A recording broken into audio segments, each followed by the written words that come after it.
guys. It's 9:03. I think we'll go ahead and get started. I want to thank you all for being here on a Saturday morning. If you are looking for a way to volunteer and support the animal component of disaster response in your community, you are in the right place. This is the Napa CART new volunteer training. And my name is Dr. Claudia Sonder, and I am the president of Napa CART. And you will have the opportunity along the way to meet our other fantastic leaders in this organization this morning. We have a lot of information to put in front of you this morning, and it's going to give you kind of an overview of how Napa CART works and what some of the volunteer positions are that you might be interested in. Our main goal for you today is to not worry about taking notes, not worry about trying to capture all this information. We're recording this session, and we will email out all of the pertinent materials after the presentation. So really what we'd love for you to be able to do is kind of listen, take it in, and as you're learning with us today, if you find that there are aspects of the volunteer program that are appealing to you, if you have a set of skills that you can bring, then you'll have opportunities during the presentation to chat in and express your interest in certain positions or certain aspects of the CART. And we will be monitoring the chat. We have a chat monitor, and so that's where we are going to entertain a lot of the interaction today. Due to the awesome size of this class, we can't have everybody talking at once. So just a quick little Zoom etiquette, or what we call Zetiquette review here. If you look at your screen right now, you're going to see that you have a toolbar for those of you who are not familiar with Zoom. And believe me, I am not a Zoomer, so you're in good company if you're a little intimidated right now. At the bottom of your screen, you're going to see a bunch of icons.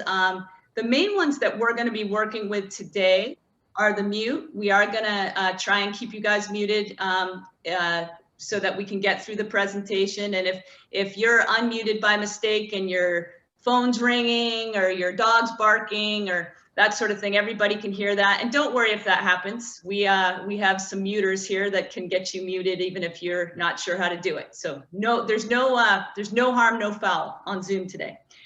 The other thing is that if you look down on your toolbar, you're also going to see that you can have yourself on video or off video with the video icon. And if you need to step away from the screen, or during the breaks, we'll have breaks. We have a break at 10 o'clock, and then we have another break a little later in the day, and we'll go over the schedule with you at 11:15. Certainly, we'll have you stay logged into Zoom, but you can walk away and go ahead and take 10 minutes to stretch and refresh before we rejoin.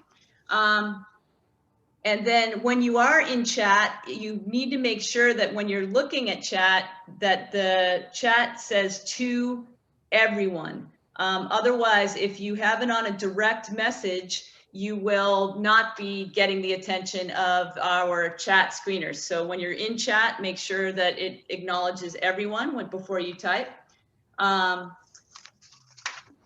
While we are going, if you have questions along the way, go ahead and write your question down. And if we don't answer your question during the chat or during the presentation, enter it into chat, and we will have a time at the end of each section to answer it. All of our leaders in Napa CART, we will introduce them. The way our Napa CART email works is that everybody is their name at napacart.org. So if you have a specific question for one of the leaders that for some reason doesn't get addressed here today, you could email Claudia at Napa CART or Megan at Napa CART or info at Napa CART to get more information. So with that being said, why don't we go ahead and get started? I'm going to share my screen. If for some reason you get bumped off of Zoom, don't worry about that. You can rejoin this meeting if you get bumped off. And like I said, if something comes up, the whole thing's being recorded, so we can get this information to you at another time. So with that, I'm going to go ahead and I'm going to share my screen.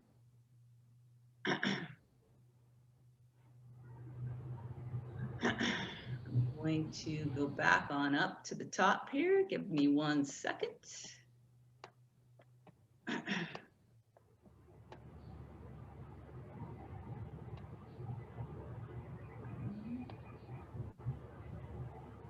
While Claudia is getting herself ready, can everybody please sign in on the chat so we have a backup for everybody's name? Thank you. Thank you, Alan. So you're in the right place. This is our new volunteer training, and I know that many of you volunteered this last year for us, and we really appreciate that. Thank you for being here today. What we're going to do now is this video, which was produced by Mike Curson, gives you a really good overview of what Napa CART is. So go ahead and sit back and we'll have you watch this with us.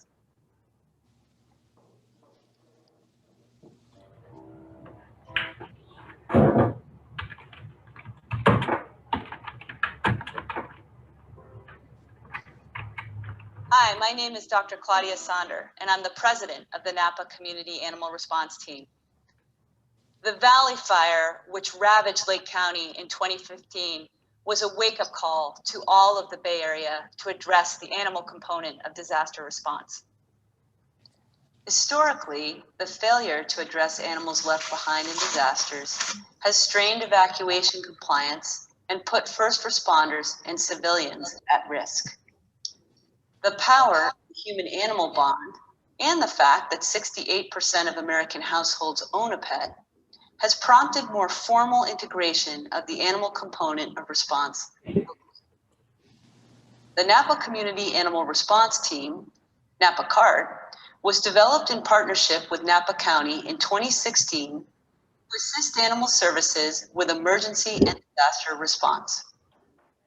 Napa CART's mission is to educate the public about disaster preparedness for their pets and livestock, to assist emergency services in the evacuation, sheltering, and care of animals during a disaster, and to provide training in animal evacuation, sheltering, and trauma care to veterinary professionals, community volunteers, and to first responders. When the 2017 wine country fires exploded, Napa Community Animal Response Team sprang into action as requested by County Dispatch to deploy evacuation teams to the Nob Hill staging area and to shelter locations at Napa Valley Horsemen's Association, Valley Brook Equestrian Center, and the Vintage High School.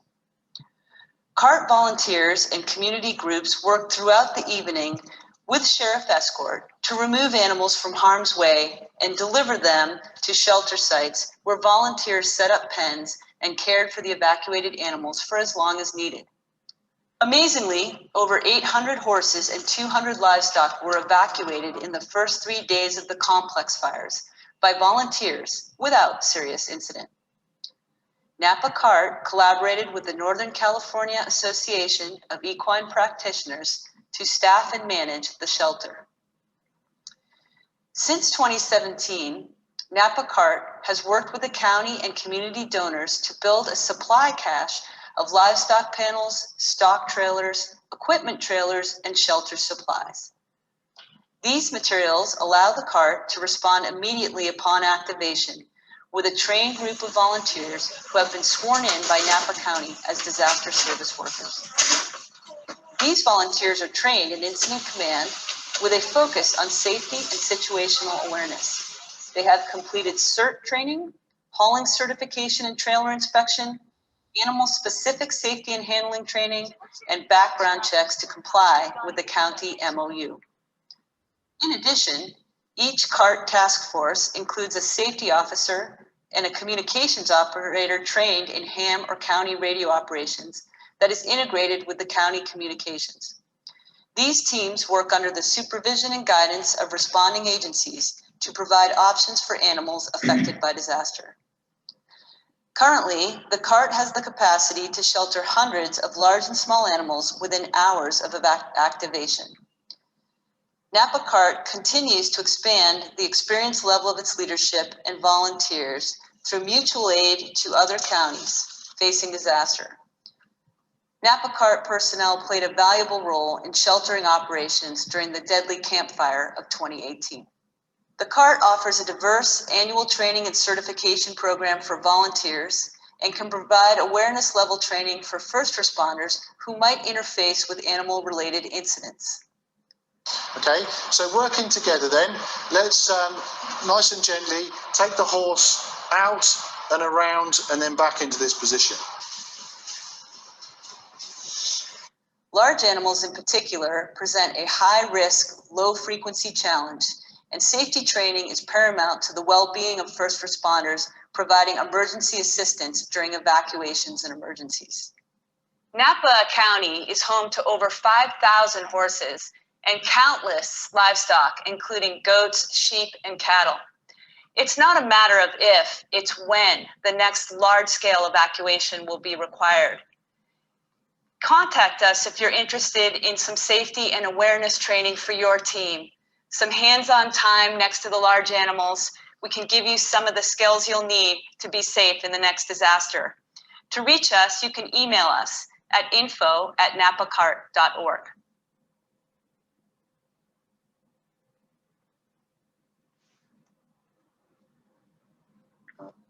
Oops. All right, this is the fun part, guys. This is where we have fun with Zoom. Hold on a second. Hi, my name is Dr. There we go. Okay. So as you can see, I am not the best Zoomer, but we're good. So what you'll see on your screen now is a plan for your morning. And we're going to get through some material. We'll have some questions, and then we'll take a little break right around 10 o'clock. And so we'll keep on going here. And as I said, if you have any questions about anything that you've seen, or just write them down for now, and then we'll get them into chat if we don't address them. So you heard a little bit about our mission in the video. And as volunteers, you have the opportunity to contribute to all the aspects of our mission.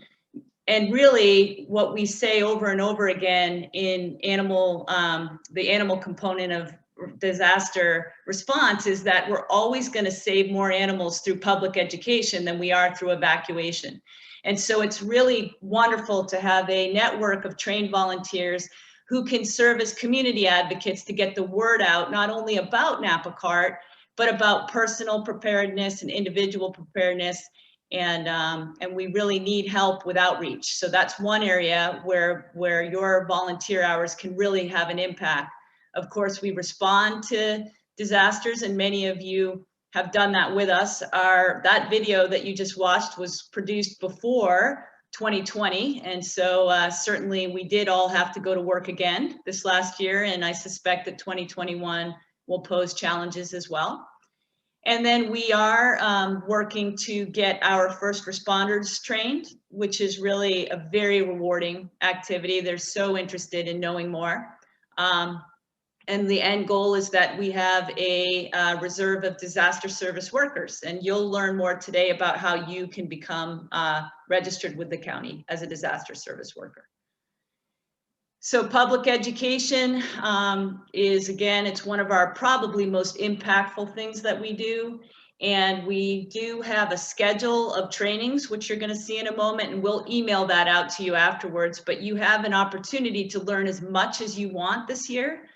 Obviously, this year is a little different because we are still dealing with COVID-19. So we will have a hybrid learning program. And again, we'll talk more about that. We do encourage those of you that want to work for Napa CART to enroll in the Cert training. Cert is Community or Emergency Response Team. And then we also ask all of you, when it is again safe to do so, to volunteer at information booths. In 2019, we probably participated in over 25 different public service information booths across the county. And I am hoping that, again, maybe in 2022, that type of activity will resume.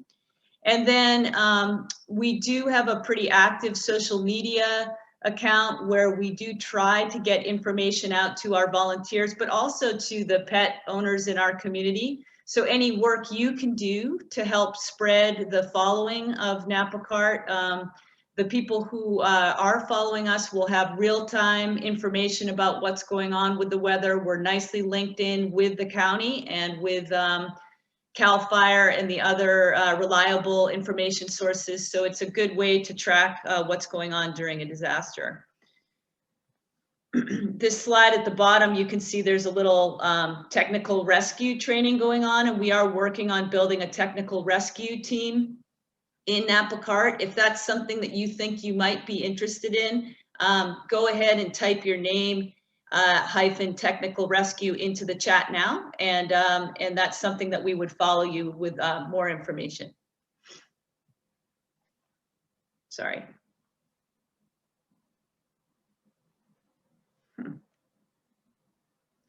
Okay, this is a really important slide. Without these animal organizations in Napa County, Napa CART would not exist. Basically, these wonderful organizations are already doing the hard work every day to connect with individuals and to improve the health and welfare of animals in our community. And we have all joined together. And so these are our community advisors. We meet with them quarterly. We address needs. We build upon their existing strengths. And again, if you are a member of one of these organizations, or if you support one of these organizations, go ahead and type your name into the chat now, because that's really important. And we thank you for already contributing to the health and welfare of animals in our county. We do work under Napa County Animal Services.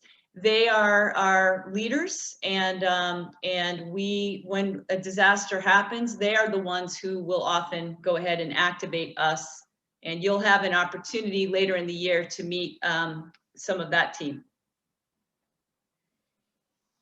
Napa CART is really fortunate to have a group of community partners who have allowed us to use their existing space for animal shelters. And many of you who worked with us in 2020 were on site at Napa Valley Horsemen's Association. They've been a huge ally to Napa CART in many ways, and they have an ideal facility for us. It's defensible, it's big, we can get rigs in and out. And it's really quite an asset to be able to, in the middle of the night, get going and know that we have a shelter that's ready to go. Valley Brook Equestrian Center off of El Centro has also been an incredible resource for the very same reasons. And in multiple fires, we've had to activate both sites because the sheer numbers of animals coming in has exceeded the capacity of any one site. Ag for Youth has been a tremendous ally. They're also on Foster Road, and many of the ruminant species that require special types of fencing and confinement, we go ahead and put in there. And Paul Terup has worked really hard to stay available and to help that part of the community. And then as far as human shelters, both the Napa Valley College and Crosswalk Communities Church have allowed people to co-shelter with animals. That hasn't happened this year or in the past year because of COVID-19. That we had to follow some different mechanisms for getting people sheltered.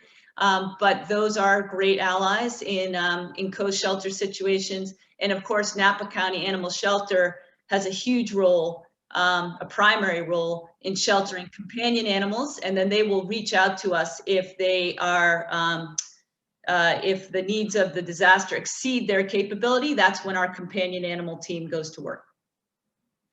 A little side note, this important and exciting development since we all first started working together is the entire state now is working together through the California CART Collective to align the training requirements of CARTs and to make mutual aid more readily accessible. You'll notice the first icon here, or the first logo, is the North Valley Animal Disaster Group, or NAVDAG.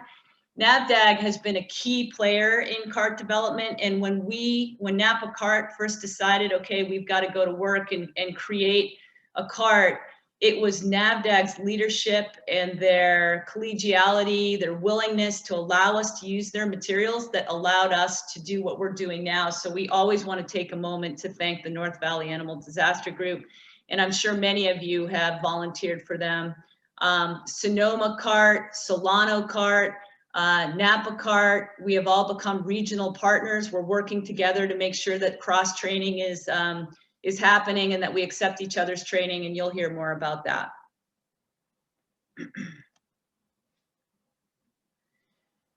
What is a new language for many of you will be the incident command.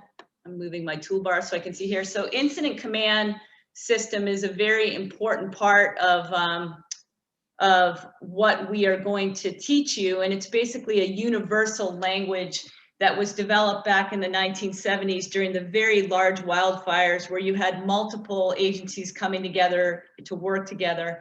And you will have to do some incident command training online through FEMA, and Megan will tell you more about that. But basically it will give you a common language that we all use in these incidents, and it will also teach you this concept of where your role lies within a team, that you're always going to be reporting up to a leader, that your leader is rarely going to have more than 7 people in their command, their span of control is going to be limited. And this gives us interoperability with the other entities that are responding to disasters in the county.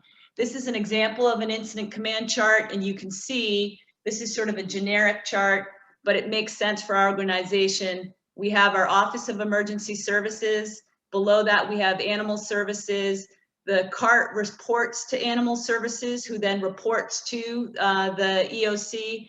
And then within the CART or underneath the CART, or I would like to say working alongside the CART, are the community emergency response teams, our beautiful animal orgs that are already existing, veterinarians who are overseeing the health and welfare of the animals, the various horse associations and livestock associations, and then really the basis of the pyramid, that what makes it all work is those of you who are here today, who are our volunteers, who show up and allow this giant machine to roll the way it needs to roll. So we couldn't do this without the tremendous dedication of our volunteer base.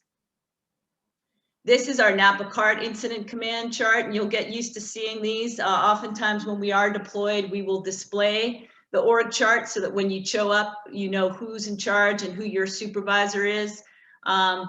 What you'll see here is that we have our animal branch director, and then we have what's called a PIO, which is a public information officer. Our PIO is Sonnen Kursen, and she does a wonderful job communicating with the county and getting information out.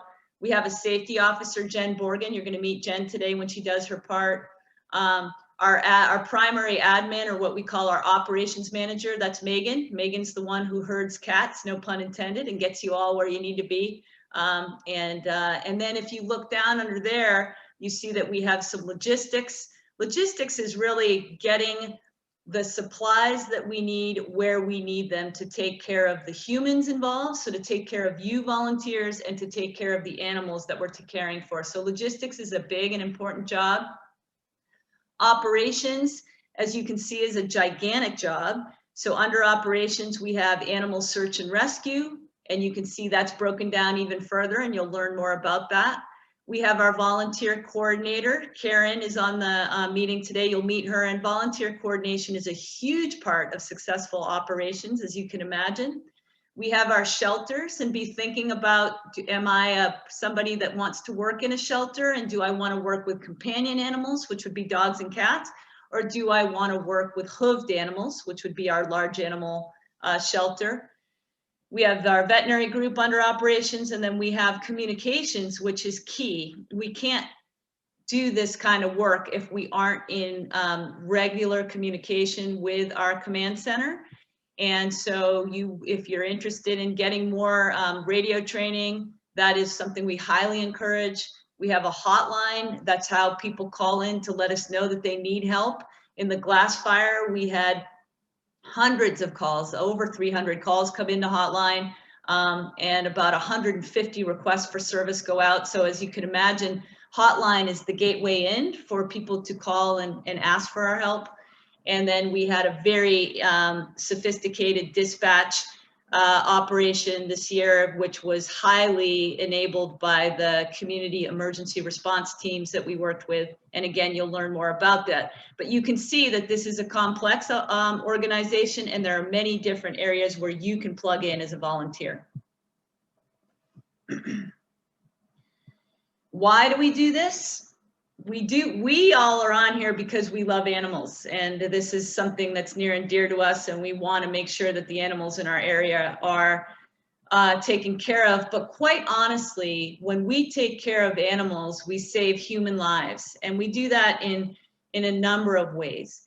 Hurricane Katrina taught our country that if we don't have a plan for animals, the people who own those animals are not going to obey evacuations. They're going to go back in. They're going to risk their own lives, which then puts first responders at risk. So really, when we help the animals in our community, we're keeping the humans in our community safe. It's a very, very important role, and that is well perceived and respected by law enforcement. They realize that the work that we do simplifies the work that they have to do. And probably something that's most palpable to all of us is the healing power of the human-animal bond, that even when people lose everything, and as CART volunteers, you will witness some incredible reunifications where that person has lost everything they own, but their dog is okay, or their chickens are okay, and the amount of power and the healing that can happen and the resilience that comes out of that is worth every hard moment that you're out in the field. And so it's really very important work that we're going to do together, and very, very fulfilling work that we're going to do together. So just to give you an idea of what CART's been up to for the last several years, there really wasn't a Napa CART in the Valley Fire. North Valley Animal Disaster Group was deployed to the Valley Fire, and that was the first time those of us in Napa community got to see what a CART was capable of, and they were phenomenal. And so we ended up modeling much of what we do after them. And then sure enough, in 2017, we needed a CART, and we were just spooling up at that point. And so we've learned a lot since then. We did deploy to the Camp Fire to help that year with NAVDAG.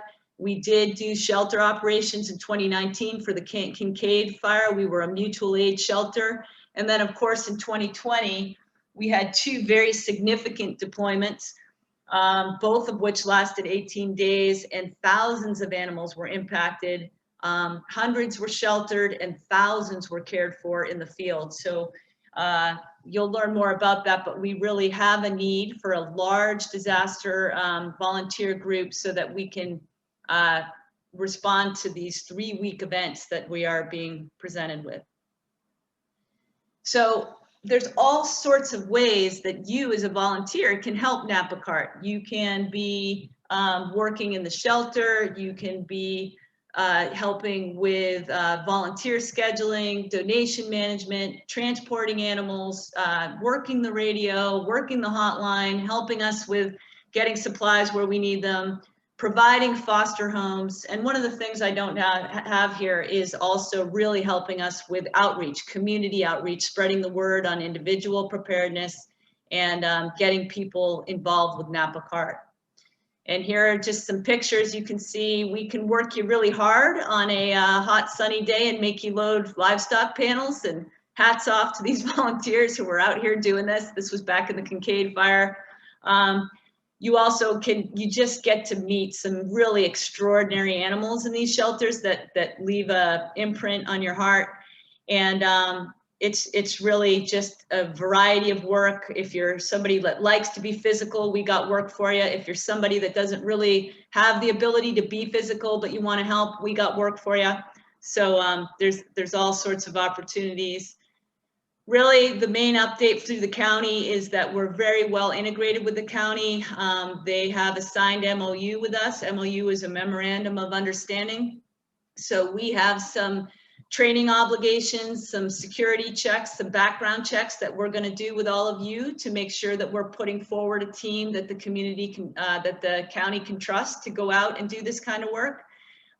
They've supported us with equipment, and they are in the process of getting us some badging that would help us to be identifiable through the rest of the law enforcement.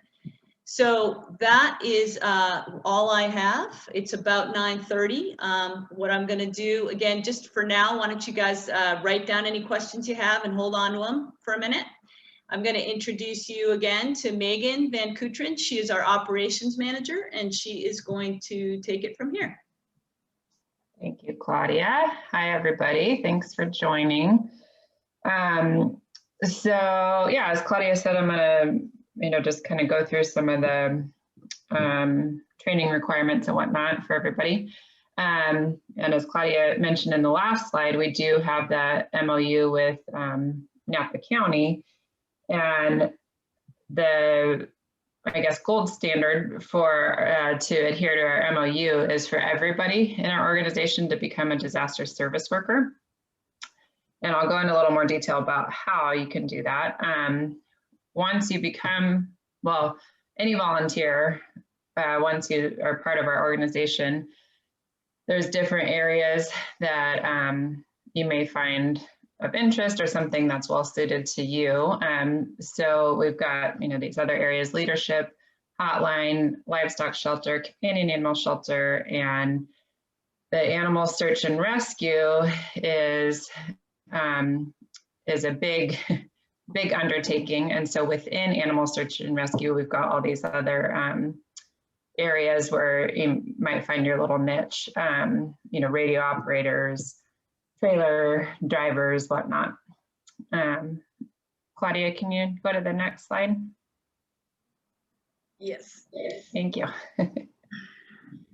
Okay, so to become a disaster service worker, there is a bit of work that goes into that. The nice thing is you've already checked off one of the items for that, which is being here today. We do ask that our volunteers attend an annual volunteer training with us. So, so again, you can check that off your list. Normally, if we were doing this in person, we would have you sign a liability release too, but we can work on getting those to you, or we always have those available if you show up, at a hands-on event or a deployment. Claudia touched a little bit on the Cert training. If I know some of you have taken it, and some of you are new to Napa CART, but if you've taken Cert and you want to maybe mention that in the chat, just say you've completed the Cert training, that would be great. And there is a Cert plan for this year that's being rolled out, so we'll share that with you guys too. FEMA has a couple online courses that you can take at any time. For the disaster service workers, we do need people to take FEMA 100 and FEMA 200. If you've already completed those, you can send your certificates into us and we can get that recorded. But it just takes a little bit of time, but they're pretty easy just to go through and learn about these different areas. Claudia also mentioned background checks. So again, that part of our MOU with Napa County is that we're doing some background checks and make sure that we're sending people out into these areas that the county can trust. So we'll ask you to do that. And then any of these things, the FEMA certificates, CERT certificates, any other pertinent certificates that you may have completed, you can always email those to volunteer@napacart.org. That'll go to Karen, and Karen will get that entered into our database. Next, please. So Cert Training, if you're not familiar with it, it stands for Community Emergency Response Team. And it's great really for anybody, not just somebody that wants to be part of CART or some other similar organization. It's really just as a community member, as a homeowner, as a neighbor. It's a good training to go through. And again, it's part of, what we require for our disaster service workers. Napa CART is slightly modeled after CERT. So, we do a lot of what CERT does. We just have all our activities focused on animals. Next, please. And then, as I mentioned, once you kind of get ingrained with Napa CART, there's different areas that you might find an interest in. So leadership, this picture is a couple years old. Because of COVID, we haven't really been able to get together like we would like. So we don't have, I'm going to list off a couple people that aren't pictured here that you'll probably meet today or somewhere down the line. But Sheila Edgington, Lisa Ragone, Alan Harrison, Karen Schenk, Wendy Pisha, Dessa Binstock, Heather Edgington, Michelle Harrison, Michael Repetto, and Michelle Badker. So you can see that there's a lot that goes into leadership in a lot of areas that we need filled and we need redundancy in.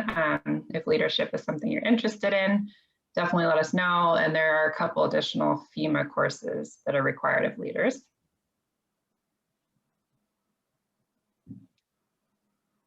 For those interested in hotline operations, we will be having our hotline training in March. We're very excited and we're very thankful to the people at NAVDAG, which is the North Valley Animal Disaster Group. They've initiated and put in all the work to develop a program called Shelterly.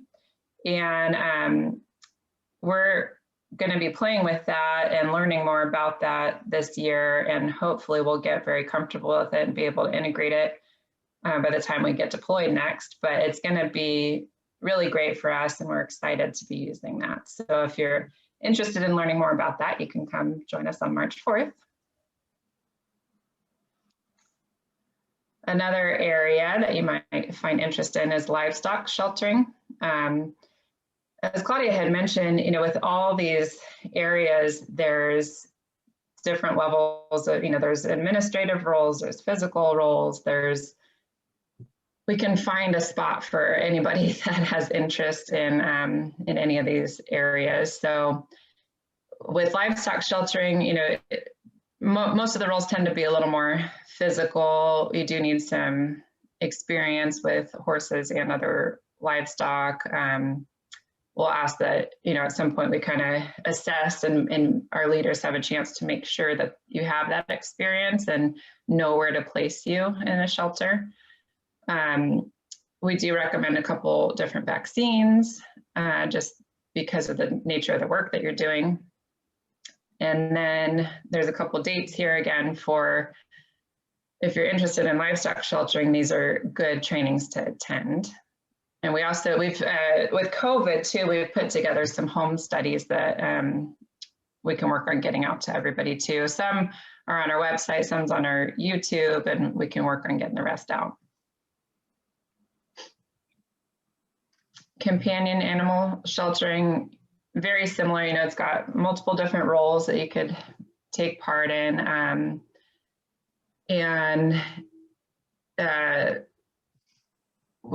The people that we're placing there that are working with animals, we do need to make sure that they are comfortable with animals and are capable of handling them well. Similar vaccines that we recommend, and then the dates here. We'll share the training schedule with everybody, so don't feel like you have to jot it all down now, but these are just ones that are specific for companion animal. And one note about companion animal, the way it works in Napa County is that Napa County Animal Services will usually take on the companion animal burden until it exceeds their capability, and then they'll activate the companion animal branch of Napa CART. That being said, they in 2020 they did not utilize us as much, but they want to. So we have some new opportunities to do more in the companion animal arena for those of you that are interested in that.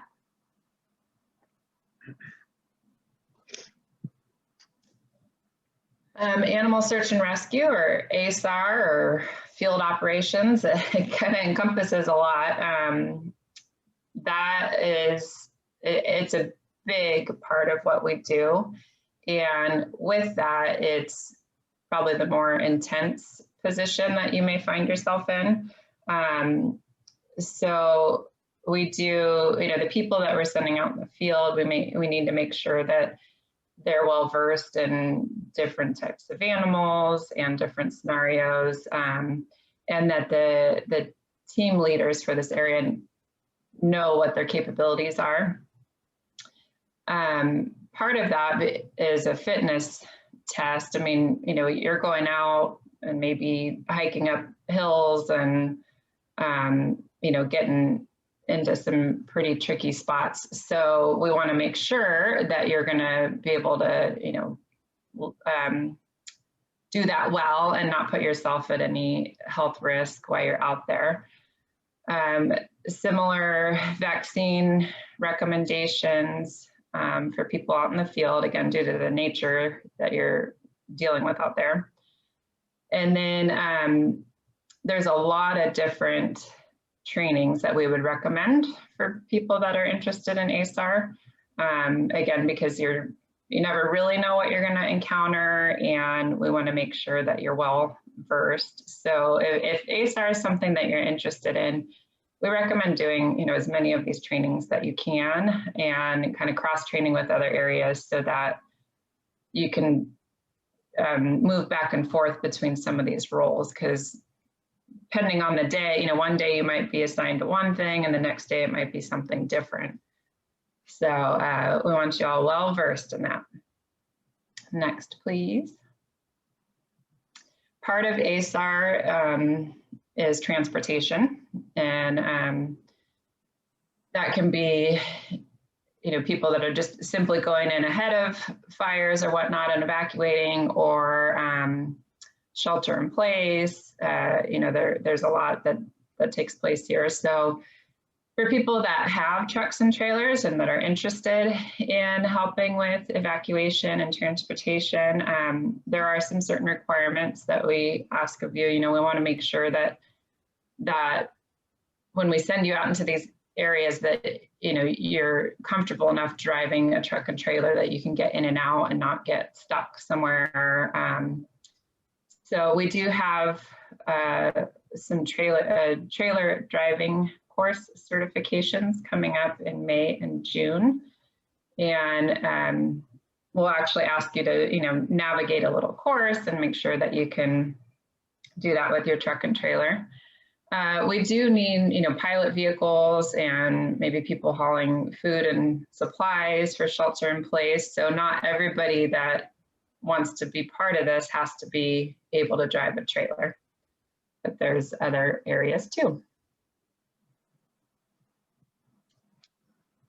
And then dispatch and communications. We work very closely with CERT for this, and we're very thankful for that partnership. If you're interested in dispatch and communications, there's a couple different training opportunities in July.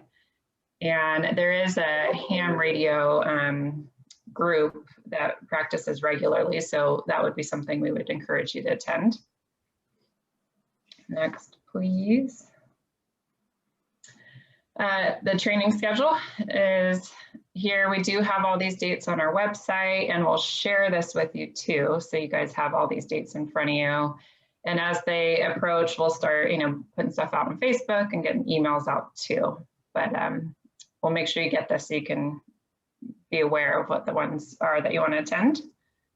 One additional comment there too, maybe, if you look at this, what we're trying to do is on a Thursday evening, get together on Zoom and have a meeting, a discussion about the particular topic. Say that it's companion animal shelter. So the Thursday evening is going to be a Zoom. And then the following Saturday, and we try to stick with the first weekend of every month for the most part, except for in July where we have the 4th of July. You'd be looking at doing a Thursday evening Zoom and then a Saturday morning skills. Now, the skills is going to be pending COVID-19. So we may not be able to do that, in which case we have some other ways for you to get experience, but just to give you an idea of that. And then those of you that want to do animal search and rescue, you're going to need to take the fire line safety class, and you're going to need to take the all hazards class. Thank you. So for the people that become disaster service workers, or if you volunteer during an event and you're sworn in for that event as a disaster service worker, you have protection or some coverage for workers' comp. And then we also wanted to let you know that there is a Volunteer Protection Act of 1997 that kind of provides volunteers some additional coverage. You know, so basically if there's an accident or something that happens, you're not necessarily liable if you're acting within the scope of your responsibilities, if you are properly licensed or certified. Again, why we strive to have everybody complete all the training that's necessary. And then if the harm is not caused by willful or criminal misconduct, and the harm is not caused by operation of a motor vehicle. And that last part, the trailer drivers and whatnot have to provide their own proof of own insurance. So anyway, just letting you know that there is, some stuff to protect you for all this awesome work that you helped us with. And then just want to touch on social media and kind of some etiquette there, because it's, it's such a thing now, with especially with like ASAR, but really, if you're helping in the shelters or whatnot, we ask that you just stay off social media. If there's something that you feel should be put out there, there's a lot of feel-good stories that come out of this. We just need to make sure it gets sent through our public information officer or social media specialist. The social media can be hard because we definitely don't want people to see, that their house is burned or their property is burned or their animals are deceased through social media. So that's why we have to be very careful and very sensitive about what we put up. If you can switch to the next slide.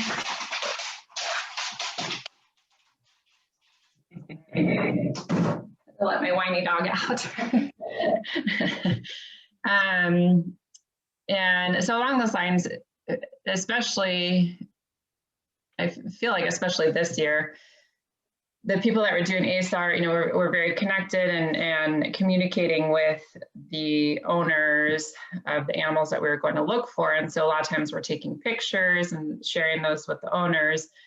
And we encourage that because the owners, like to know that their animals are being taken care of. But again, we have to be very careful. That should just be a communication between the ASAR person and the owner.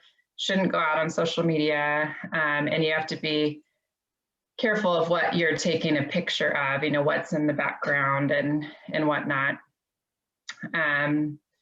Again, don't post anything on your personal social media.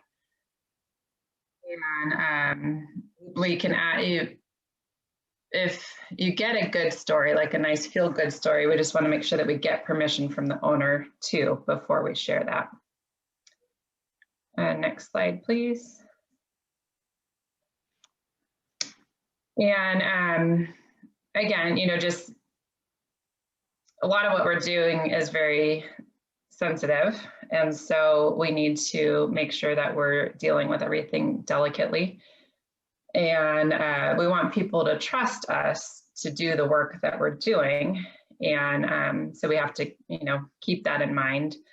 When we're going in these areas, we're never going to proclaim that we're law enforcement or anything like that. We have to work within our scope and within our place here.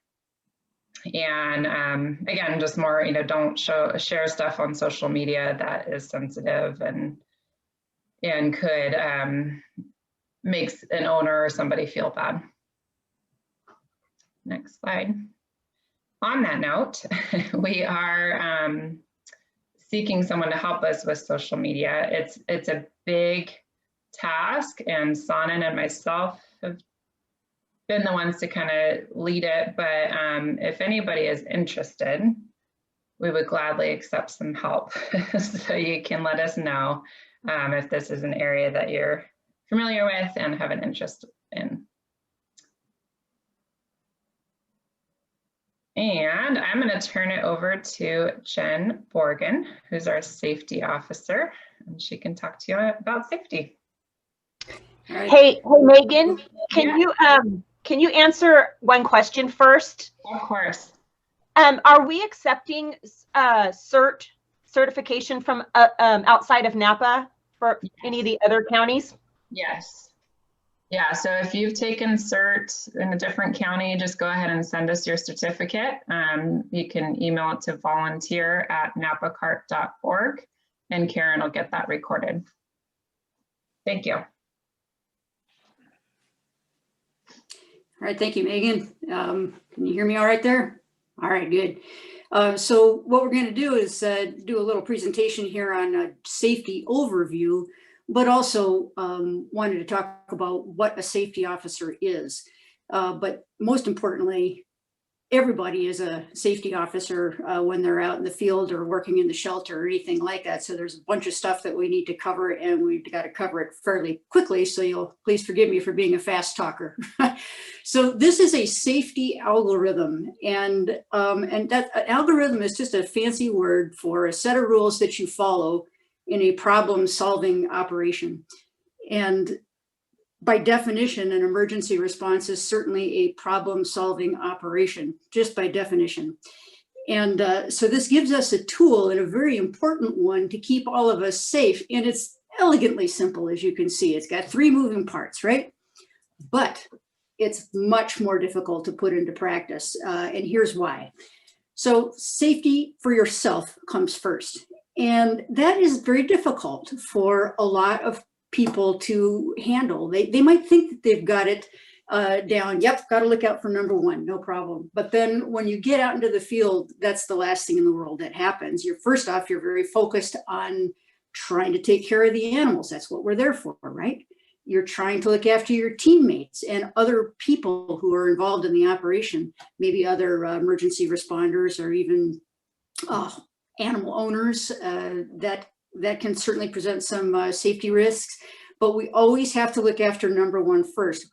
The reason is obvious, because if we don't, the entire operation is a fail right there. If you are not paying attention and you break a foot or you get stepped on or bit or something like that, guess what? We have now lost our main focus, which is the animals. Is why we were there.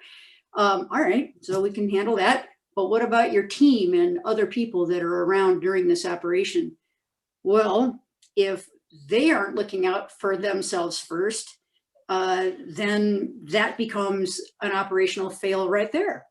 But hopefully, if everyone is their own personal safety officer, looking out for themselves first and always, always, always looking out for their team members, then and only then do we get involved with putting those animals from a place of risk to a place of safety, which is why we're there. So it's a little counterintuitive to see that the reason why we're there is last on the list in the safety algorithm, but hopefully by thinking that through a little bit, you can see that it's actually imperative that we do so.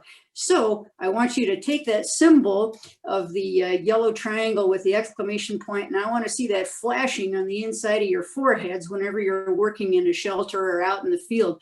That's how much you have to keep that in front of your mind. The safety algorithm is a huge tool that we can use.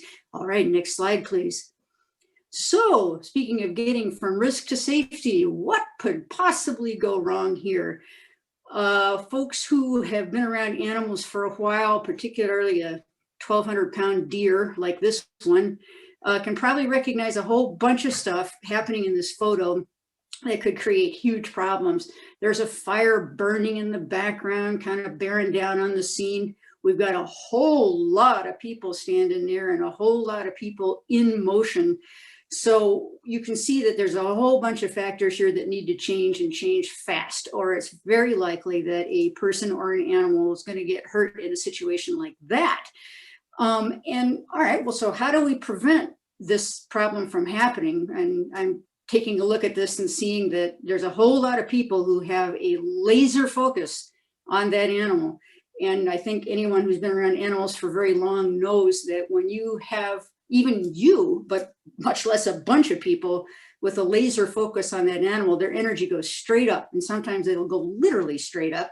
And that creates a huge problem, especially for that guy in the white t-shirt who's staring at that animal right in the eyes, right? The guy in the trailer, don't want to be him. So we do have some tools to help you with this, but keep in mind that there is no substitute for experience out there and with animals in general. And that just comes with time. So next slide, please. All right, so I spent some years zookeeping, and there was something worth mentioning that came out of those years. I worked with everything from alligators to buffalo to big cats. And one thing that became very, very clear is that if you could, in the wildest corner of your imagination, imagine that an animal could get caught up in something, escape, take a shot at you, they'll do it. It's going to happen. If you can imagine it in the most wild sense, it's very likely to happen. So the slide says animals are predictably unpredictable.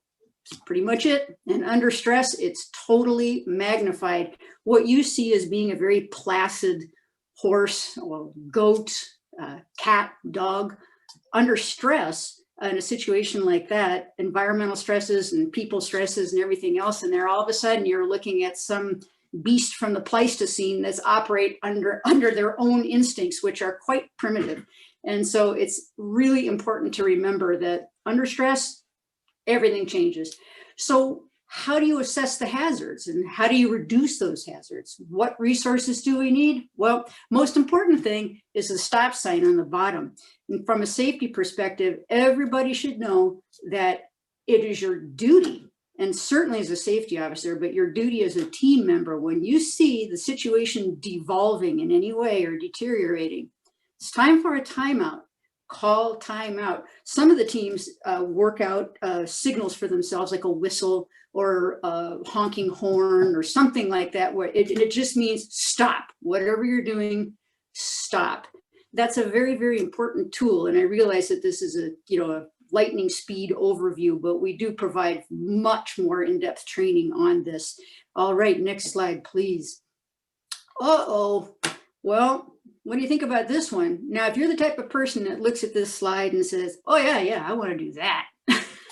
First, okay, can't understand how some people want to do this. I happen to be one of them, so I get it. But be sure that you type in that you are interested in animal search and rescue and or technical rescue, because we do need people out in the field that have what it takes to be able to respond to incidents like this. So what are the best tools to use to try to maintain situational awareness? This is what you have to do to keep safe and keep your team safe and your animals safe. Situational awareness is something that was developed in a military capacity, and it quickly spread to other emergency services, law enforcement, fire, and of course, animal response teams are certainly picking up that same model of situational awareness. So all this means is that it is this constantly turning wheel. You are constantly assessing and reassessing risk. And the slide here says it all. What types of risks are we reassessing? Well, what's up with this scene? Are the conditions changing? Could they change? How do we get the heck out of here? What's plan B, C, D, Z? We have to have all these different plans, right? What are all the objective hazards? Injured animals, agitated, debris all over the place, gas leaks. Yeah, sounds like fun, right? And then let's think about this. If you get to a scene or to a situation, do you and your team actually have the skills for this particular operation? Have you got the right gear, PPE? Or do we need to step back, do the timeout, and call for animal control, fire department, et cetera? It's highly possible, but you know, there's a fine line between being a little too mousy and not getting the job done, and a little too aggressive and getting ourselves in trouble. And those things are a function of training and experience. All right, next slide, please. So what the heck is a safety officer? Well, as you saw from the first series of slides, the safety officer is an actual, position in ICS. But it is also, there are many sub-safety officers that are assigned to each unit. The shelter should have a assigned safety person. Each evac team will have an assigned safety officer. And of course, that person is specifically designated. Everybody has to know who that safety officer is, and that they have the sole discretion to put the stop sign up or to make sure that we make some changes so that a scene or a response doesn't deteriorate in any way. But we do need to remember at all costs that each and every one of us is our own safety officer, and each and every one of us must look out for each other and then for the safety of the animals, as was defined in that very first slide, the safety algorithm. That's the one that I want to have everybody take away from this discussion today. So there it is, keeping in mind that there might be an overall safety officer. Everybody's responsibility in these responses is safety. And again, this was, warp speed here, going through some tools that you can use. There'll be much more training available to you. And also, probably the best thing is to be assigned with experienced persons. And I wish you all the best of luck and can't wait to see you out there. Thank you very much. And thank you for being here. Yes, and Jen, thank you. One thing that the county has identified is that we all do need more training specifically in safety officer and the roles and responsibilities of safety officers. So there will be some county training that's going to come out. I think Cert is leading that and involved in that, and we will keep you all posted on that. One slide here, just an important thing for us to talk about when we are out working in teams. We're going to be working with people we don't know, in many cases from all different backgrounds, different age groups, and we do have a volunteer manual and a code of conduct that we will be providing a link for. We're going to have you all take a look at that, and then we're going to send you a authorization to have you sign that you've looked at those materials. And if you see something, say something. This is the type of environment where you're always going to have a leader, and you can go to your leader in a manner that you feel comfortable with, and express a concern if you have a concern. It's important that we're all communicating well and that we feel safe out there doing what we're doing. And just make sure that as we discussed, your own safety is paramount. So we're never going to send you alone. We're always going to send you with a partner. And it's important when you have a teammate going out, it's very fair and expected that you just sort of have open communication and make sure that you're comfortable with the form of communication that's going on. There is a requirement for sexual harassment training, and we are working on getting that for our volunteers. If you have sexual harassment training certificate through your workplace, which many of us are required to do now, you can submit that. And we do like to have those on file. But it is something we take very seriously within the organization. So we are breaking into our break time, but I do want to just answer one question that came up, which was about recertification. With Cert Training, once you've attended the initial Cert Training, which is it's a significant and valuable time commitment. You're looking at about 20+ hours of training for Cert certification. once you've done that, you are cert trained. You don't have to repeat that initial training, but they do offer a annual refresher course, which is really valuable. And that refresher course is happening this year. And you can go to the cert website for that. I think we have that on here. Hey, Claudia, it was canceled. Okay. Thank you, Powell. Powell is with American Canyon Cert. Key player in the cart. Yes. Okay. So that was canceled. So the cert link that we had will get you some more information about upcoming trainings. But as Megan said, cert training is so valuable for every individual. Once you've had it, you look at your home in a completely different way. So any other questions we can address, and then we might shorten our break to about a 5-minute break. Sheila, you got anything else? No, just on the same topic. What if they have certification for other type of training, say like large animal rescue from another organization or something like that? Can you speak to maybe what we will outside of CERT accept and recertification on those? Sure. So we do have a regional redundancy in training, meaning that we are accepting NAVDAG and Sonoma CART and Solano CART's training. If other volunteers have taken a course within the past 2 years in animal handling or shelter, that is something that we will accept. Those that are wanting to do search and rescue work, we actually really would like to see our search and rescue people attend all of the trainings every year if you can, because that allows you to stay current on our updates. That being said, in the face of COVID-19 this year, we are accepting.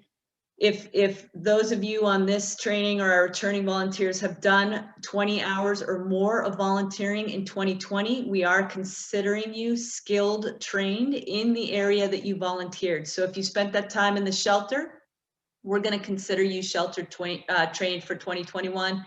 If you spent that time in the field, we'll consider you trained, and you will receive a personal email that indicates that, Megan, unless I'm okay, good. So for the most part, once you've done CERT training and once you've done our annual training, you will then become next year a returning volunteer, and you will have to attend that. And so once a year, you will be engaged in some degree of training within Napa CART, depending upon which position you wish to fulfill. Any other questions? How about the FEMA courses? So FEMA courses do not expire. Once you've taken a FEMA course, believe it or not, you are FEMA trained. I think there is some question about leadership positions. There may be a requirement down the line for a leader to recomplete like 700 and 800 every 3 years. That is something that I've heard discussed. But if anything changes in the requirements, we will be sure to let you know. All right, guys, why don't we take let's do a 5-minute break if we can, and let's have you back here around 10:16. You can stay on Zoom, just make sure you're muted. You can take your video off if you want, and then we'll see you back shortly. Thank you.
Sorry, Claudia, are you there?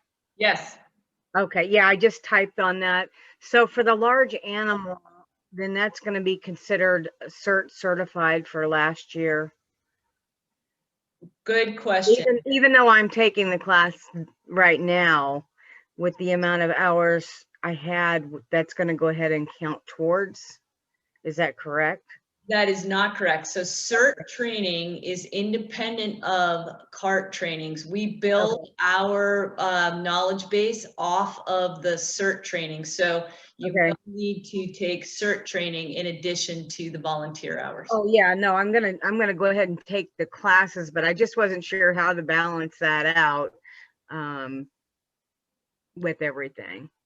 Yes, and we'll touch on that when everybody comes back, but that's a great question. So you're basically going through your new volunteer training, but you put in over 20 hours last year. Right. So awesome, and thank you. And because you're a new volunteer, now what we want to do is make sure that you have knowledge of all the SOPs and SOGs and everything that went into that. So for you, because you're a new volunteer, we will have you take the appropriate trainings this year for the track you're interested. It's our returning volunteers that we won't require any additional training. Does that make sense?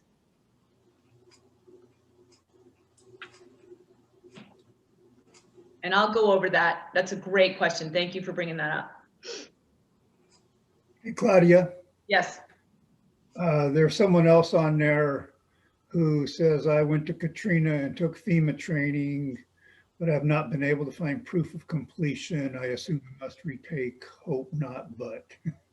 So I'm assuming that if they don't have their certificates, they will have to retake it, correct?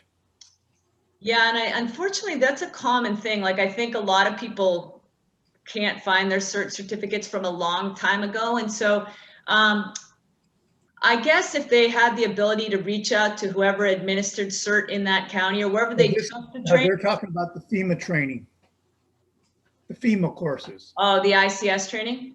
Yeah. FEMA should, if they log on to FEMA should have record that they took the class because they were given a FEMA ID to take that information.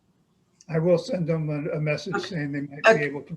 This is Brenda. I was the one that asked it. It was soon after Katrina when they were just formulating everything, and for some reason I haven't been able to find it. So I'll go back out. I'll just retake it. It's been quite a while. So Yeah. Did you hear what Claudia said? You might be able to log into FEMA and they might have a record of your training. yeah, I'll definitely try. But I remember in the past, before getting deployed on some things, that I wasn't able to find it, but. All right. And again, that FEMA training, if you have to retake it, just pour yourself a stiff cup of coffee and you get through it. It's important, but it is, it takes a little time. Yeah, no, I definitely, I that's why I remember it was very painful. All right, thank you for that. We're gonna get started again. It's 16 past and we're trying to stay on time here. So what I will do is I'm gonna condense this part of it just a little bit. And again, if you have questions, write them down and we'll get to them. When we have an event, we have an activation protocol that we follow. And this slide just gives you a little bit of an indication of how that works. So usually we're given a heads up by the county. They'll let CART and CERT know that there's an event coming or there's a red flag event predicted. And we get a nice, oftentimes a lead in if we're fortunate enough to have that. And then if I get a phone call that Napa CART's been activated, I then go ahead and activate our leadership, let our advisory board know what's going on. CERT is often mutually activated with CART, given the importance of that working relationship. And then if there's a large evacuation call, a hauling nixle will go out. So those of you that are certified to haul are submitted on a list to the county, and the county can actually issue a hauling nixle, which would say, CART's been activated, please report to the Nob Hill parking lot for sheriff escort. So that would be a message that you could receive on your nixle. And those of you who aren't registered with Nixle. If you type that in to the chat now, we can get you some help registering with Nixle. That's important in our county. And then we have a bunch of different mechanisms by which we would reach out to you to get the word to you, and we'll go into that. We do have a 3-stage notification system in our county. Initially, we would probably give you an alert, meaning it looks like there may be some things coming our way, get your stuff together. If we're giving the next stage is a prepare, meaning it's imminent or likely imminent that we're going to have to go to work in 24 hours, and then we have a deploy. And obviously, depending on the situation, that can change, but if you are always ready, you don't have to get ready. So part of our goal for you as a volunteer is for you to be able to put together your go bag and your own personal plan for your family so that you are ready to help us when we need your help. If we're going to notify you, we're going to do that through several different mechanisms. And again, we'll learn more about this when we start attending the trainings. For example, if you decide that you want to do companion animal sheltering, we will get all of you who do that training onto one call out so that if we need companion animal assistance, we have the ability to alert you all very readily. And we use all forms of communication because, as many of you have experienced in the past, the different types of communication could go down in a disaster, with 2017 being a great example of the northern part of this county having no email, no internet, no cell phone. That was a 0 dark 30. And the only thing that held up for us in 2017, and actually in some of these other disasters, has been WhatsApp. And we'll talk a little bit more about that. When you do get an activation notice, we're usually asking, especially if you're a hauling person or evacuation person, when can you come and how many can you haul? So we'll usually give you some specific things to answer. We want very brief answers. If you can't come, you don't need to give us that information. We want to know who can come, because we don't have time to sort through explanations for why you can't come. You can always send an email to info@Napa CART and say, I'm not available today, but I can be there on Wednesday and I can haul this many horses, and that sort of thing is greatly appreciated. We will teach you how to complete what's called a 214 form, which is a standard form that documents your time, your volunteer time, and that's a very important form because it allows the county to recoup volunteer hours, which equates to relief dollars. And so we'll make sure that all of you get a 214 emailed to you after this training. You can download it to your computer and have it readily available to print out if you're activated. And then we encourage you to photograph your odometer in your vehicle and the time that you leave so that you can keep track of that. And we're going to teach you how to put together a go bag. We have some resources for that so that you have what you need. It's really important to pre-hydrate. So if you get activated, as you're gathering your things, start drinking water, because we're often deployed during very hot, very dry conditions. What should you wear? PPE is really important for your safety. And you can see here that even on hot days, we're going to need you to cover your body with things that don't readily burn. And we want you to have sun protection, proper ID, and as long as COVID-19 is an issue, we are wearing masks and socially distancing. It's really quite amazing. We put in over 6,000 volunteer hours in 2020, and we did not transmit COVID, as far as we know, amongst our team. So that's quite an accomplishment. And thank you, all of you who wore those masks in that miserable heat.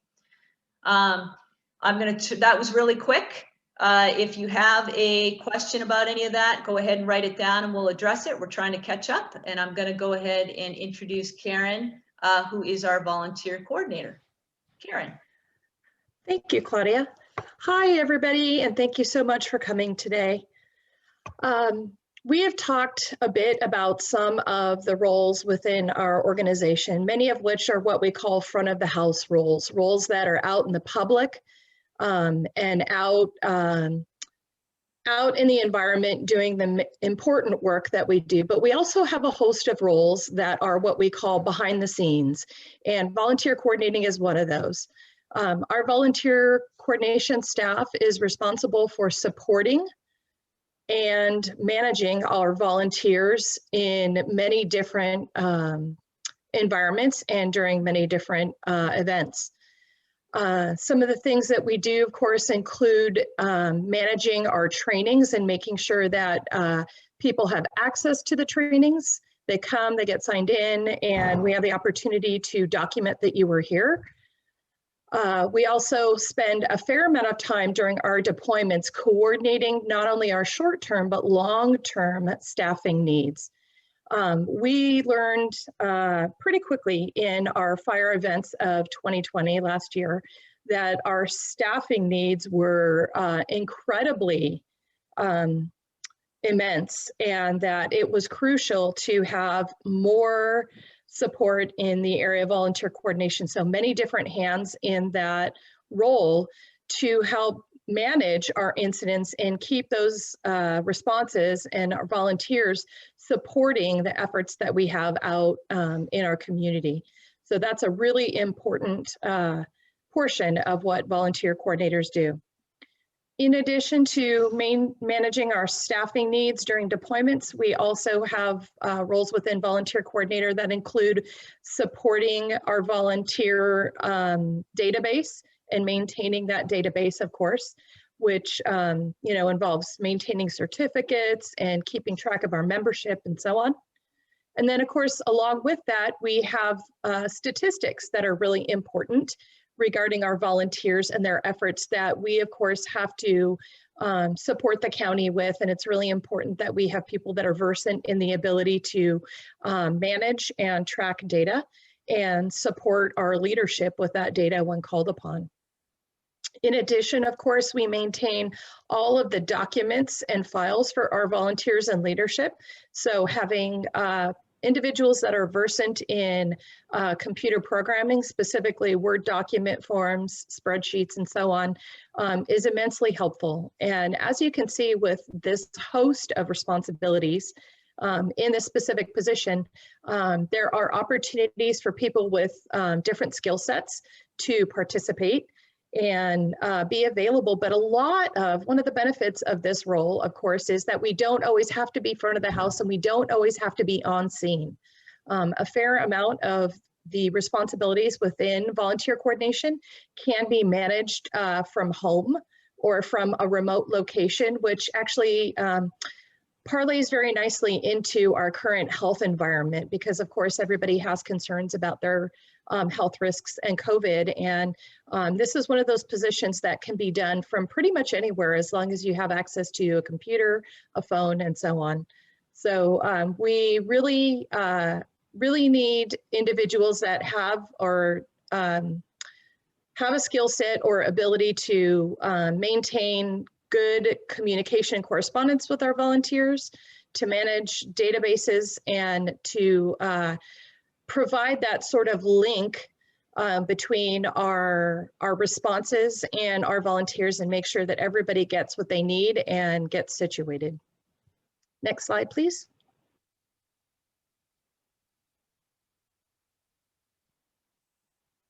Technical difficulties, hold on. Please hold.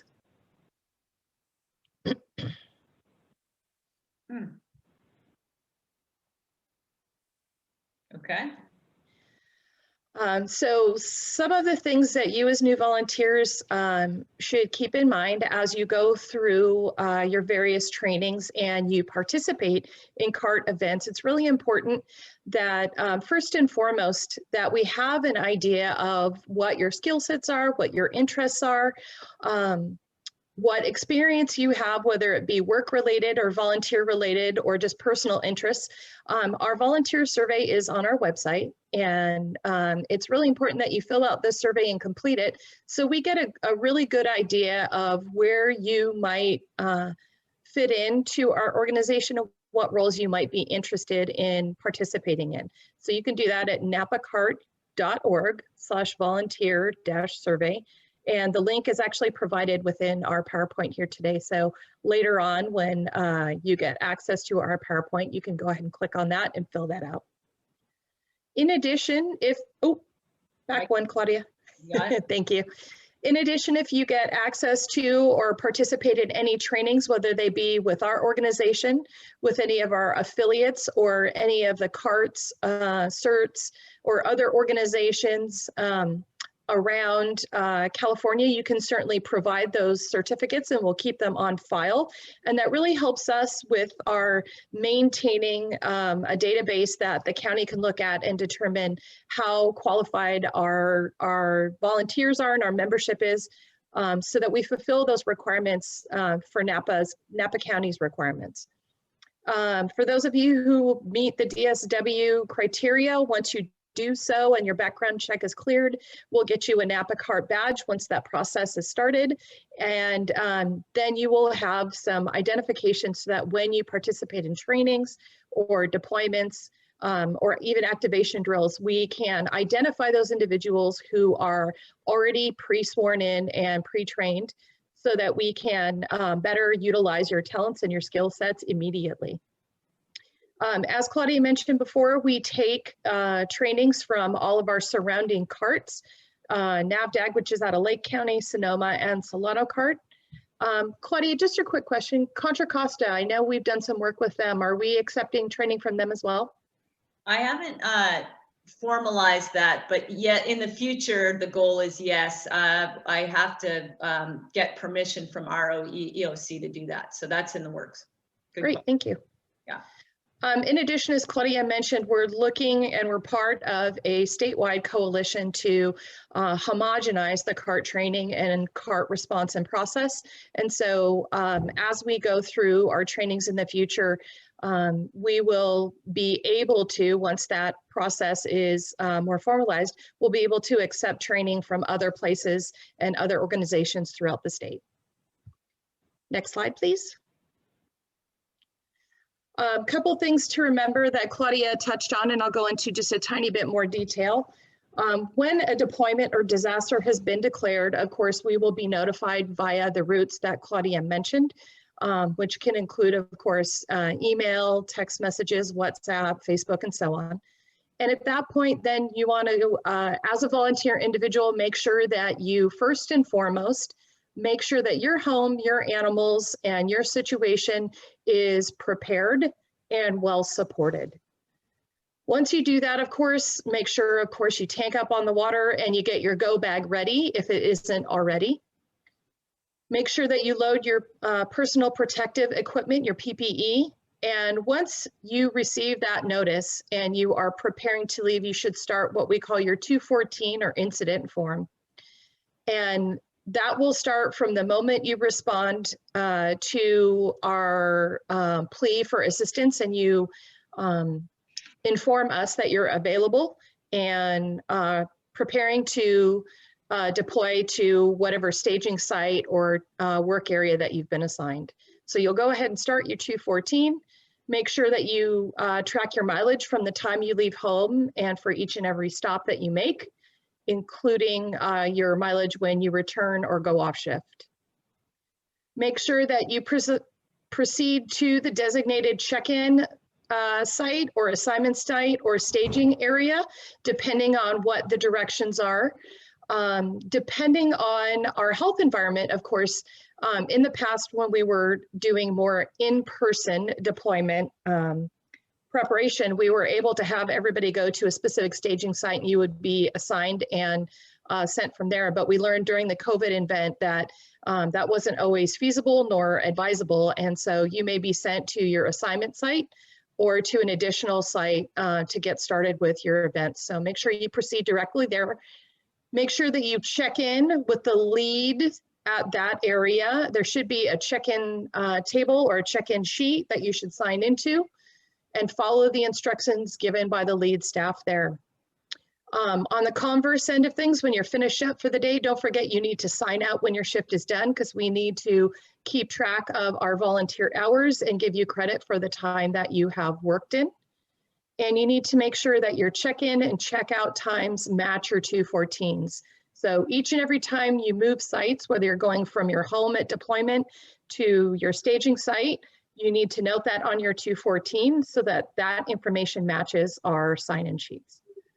And remember, of course, that when you arrive at your staging or assignment site, you might be asked to wait temporarily while we determine everybody's status and what the needs are at that time, and that you will be assigned a position or a set of tasks to do.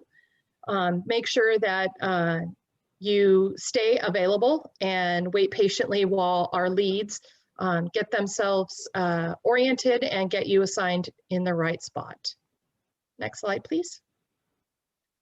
Once you're assigned to an area, you will be provided with any additional materials or equipment you might need, including your additional personal protective equipment or badging, and that you are in regular contact with your lead staff for that area. Make sure you stay in the area you're assigned, and if for some reason you need to leave that area, of course, you need to communicate effectively with your lead shift person so that they know what your concerns are and where you'll be. During that time when you're on site and in your position, make sure you follow all the posted and understood SOGs, SOPs, rules, protocols, and command structure. And if you have any concerns, an injury, or any situations which you feel might warrant addressing, that you provide those directly to your team or site leader so they have an opportunity to be aware and move forward within our command structure. Okay, and again, just another reminder, don't forget to sign out at the end of your shift or the end of your day. Next slide, please. Some things to remember about deployment. We have usually an immense and amazing response at the beginning of our deployments and our incidents, and that is great.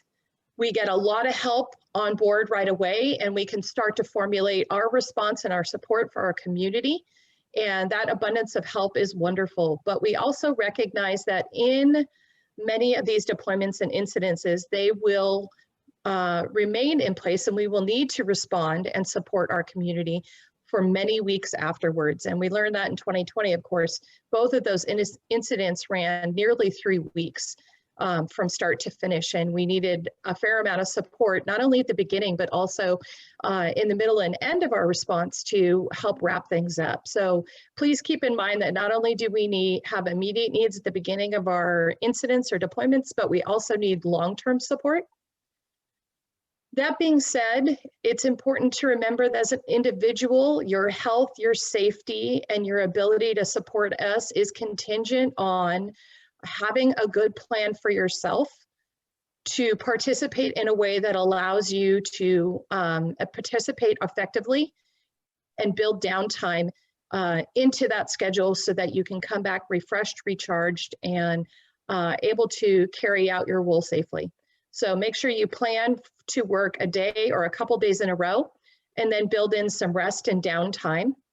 Now, I realize for a lot of us, because we are, help directed and we all want to be in there and do what we can to support our community, that we might be inclined to stay on board or participate beyond the bounds of what might be safe. But we need to remember, of course, that it's really important that we all, each and every one of us, take time out to rest and recharge. So remember that. We don't want you to burn yourself out. So ideally, we want you on shift no more than 72 hours on or 3 days in a row. And then we want you to take some time off, 72 hours off if you can, and come back to us in a couple days refreshed and recharged. Okay. With that being said, we have another behind the scenes role we need to address. So I'm going to turn our presentation over to Lisa Rengo, who is our hotline person, and she will talk to you about our communications roles and how that works. We got a couple of questions. You want to hit those real quick? Sure, let's hit those. And actually, before you start, Alan, let me just comment on a couple that came in to me.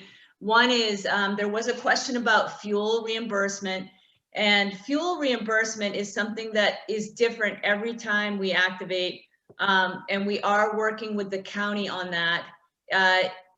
There was some discussion about having some county gas cards, and And then that did not end up working well. In the last deployment, they did give us a location of a fueling site, and we were sharing that fueling information with our volunteers as they checked into search and rescue duties. And so we do want you to log your mileage. We are always working on reimbursement, but in our MOU with the county, fuel reimbursement is not guaranteed. What they've said to us is they will try, but they're not guaranteeing it. So we'll keep building the back end of that, but you track your mileage, and if we can get you a fueling location during your deployment, you can have proof of Napa CART participation. Many of you did go through and fuel up your vehicles at the site that was provided. One other note is that there are some really wonderful online training materials that are going to be released quite soon to our website on ruminant handling, equine handling, safety first aid, preparing your vehicle checklist, putting together your go bag, all these things that you might have questions on. We've just redone our website, and a lot of those materials are being uploaded, and we will share that information with you as it gets loaded. So stay tuned for that. Alan, other questions? There is another one. How long is the total training program before we're certified for assignment during a disaster? So if you complete this training today and you do your Cert Training and you complete Incident Command or the FEMA 100 and 200, and you do all those things and you submit that, then we would order a background check for you. And if your background check comes back okay, and that's a confidential process, then you would be sworn in by the county, and we will have to do some Zoom swear-ins for this group. That is when you are a certified disaster service worker. And so that is the process. There's another question about not all my volunteer hours were logged via check-in, check-out in 2020. Can they be retroactively applied? Excellent question, and the answer is no. We have to be, so let me rephrase that. Yes, with Napa CART, we will validate that and we will acknowledge that time with Napa CART. For the county, the sign-in sheet has to match the 214. And one of the things we're working on this year is really making sure that people sign out. So we had a bunch of people sign in, but they didn't sign out. And so then that leaves it to our volunteer coordinator to go back and sort of understand what their shift was to complete the statistics. But the county will not accept a 214 that does not match the sign in, sign out. So that is, if you did have more volunteers with Napa CART, more hours with Napa CART, and you want to bring that to our attention, you can email is it volunteer@napacart.org? But Correct. But for the county, no, we can't go back and do that. Other questions?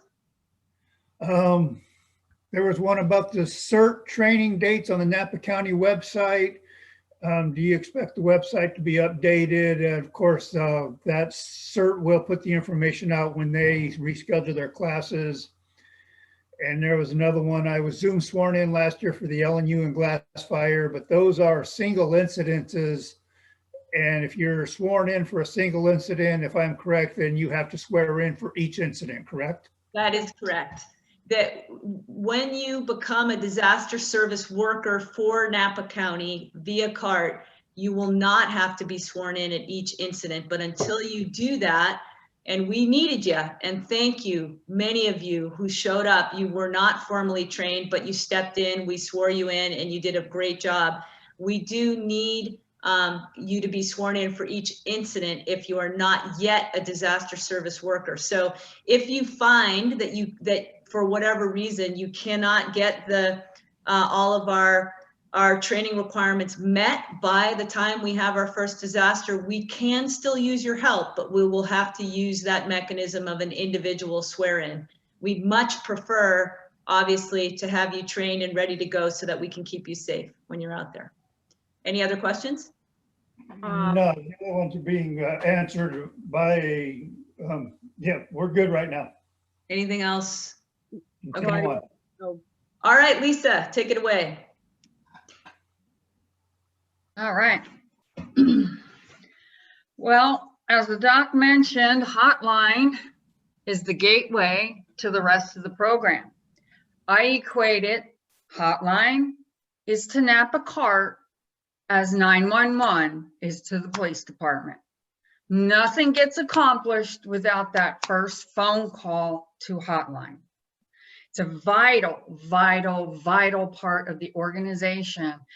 It's not as glamorous as ASAR. It's not as glamorous as, you know, shelter in place and all of that. But hotline is near and dear to my heart, and I think is number one. Nothing gets set in motion without us. We are the first point of contact for the community who is in an immediate crisis. Okay. The community reaches out to us to find safety for their animals and resources for extended care of those animals that they had to leave behind. Very, very important. As Karen and everyone else mentioned, you must sign in or check in with the lead. Fortunately, hotline can be done remotely. And apparently with this new platform, Shelterly, it's another way to do it remotely. The lead would either be myself or thank goodness for Megan. She kind of was my right-hand woman last year with hotline. We answered over 600 calls, I believe. There were, or 300 calls, I'm sorry, and there were 6 of us total working hotline.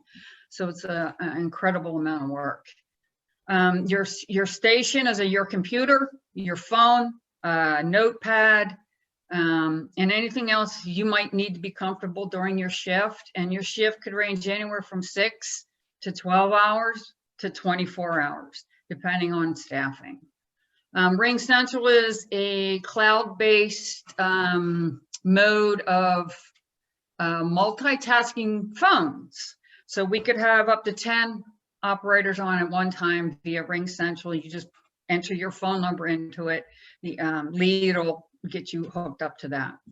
And then when you receive these calls, you have to remain calm. The people that are on the other end are in crisis. They're excited. They don't care about themselves. They're not going to leave their premises until they know that their animals are safe and are going to be cared for. So remain calm, be as thorough as possible, get as much information as you can. Again, they rattle off an address. Make sure the address is correct. The spelling of street names are correct. I'm not familiar with Up Valley. I misspelled street names. Had to go to Google, find out what was going on with the street. Get all the details that you can. It's the third house down the lane on the left. There's a blue mailbox, because when our ASAR teams go out, they need this minute detail, or they're not going to find the house or the animals or be able to care for them. Be kind, be empathetic. We all know what it's like to be in crisis. I'm sure we've all had to call 911 at some point in our life, and we're super excited. Remember that with that dispatcher, remember that person on the other end. Be kind, empathetic. Please write neatly. You'll see the forms in another slide. Very small spaces. I have a tendency to write large, so I was all over that form, just everywhere with all my details. You don't have to stay inside the little lines. But apparently Shelterly is going to take care of that, because that's a data entry issue. Keep your log. There is a dispatch log, a hotline log for every call that you receive. And then there's, you have to put the RFAS number on there, the time you got it, the time you ended. And then there's a little section for info, like would like follow up in 2 days or something to that effect. Okay. And again, we also have to do a 214, even though we're not driving anywhere. It's the time you start your shift. And again, you sign out the time you end your shift. And again, at the end of your shift, you just disconnect your phone. You must let your, the lead will let you know that you're done, and then they'll disconnect the phone.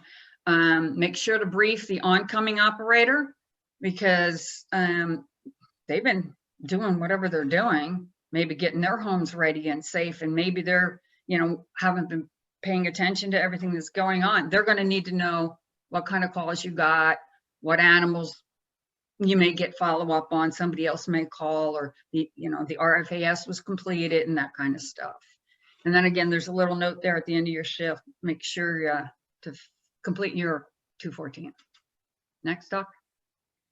Okay, the form, request for animal services, it records the individual request for assistance from the public. You have to ask if the person calling is the owner, because there's 2 separate sections for that. Last time they were seen, condition, or supplies left behind for them, etc. Then the hotline register, again, records the calls that you received during your shift, and then pretty much a disposition on those. Your 214 was self-explanatory. And then the Shelterly platform, I haven't been trained on that yet, and apparently we all still need to be. So that is an up and coming platform that is going to be in our repertoire. Next. There they are. The infamous paperwork required by any government agency, right there. Hotline register, again, pretty self-explanatory there. And for the time, I'm surprised no one else has mentioned this, but for anything in time is military. So get yourself familiar with military time, because that's how it happens. All right, even in the field, they should be using military time. And again, the numbers, cell phone numbers, and any notes, can take the eggs from the chicken coop. You can do that. That's fine. Put that little note in there.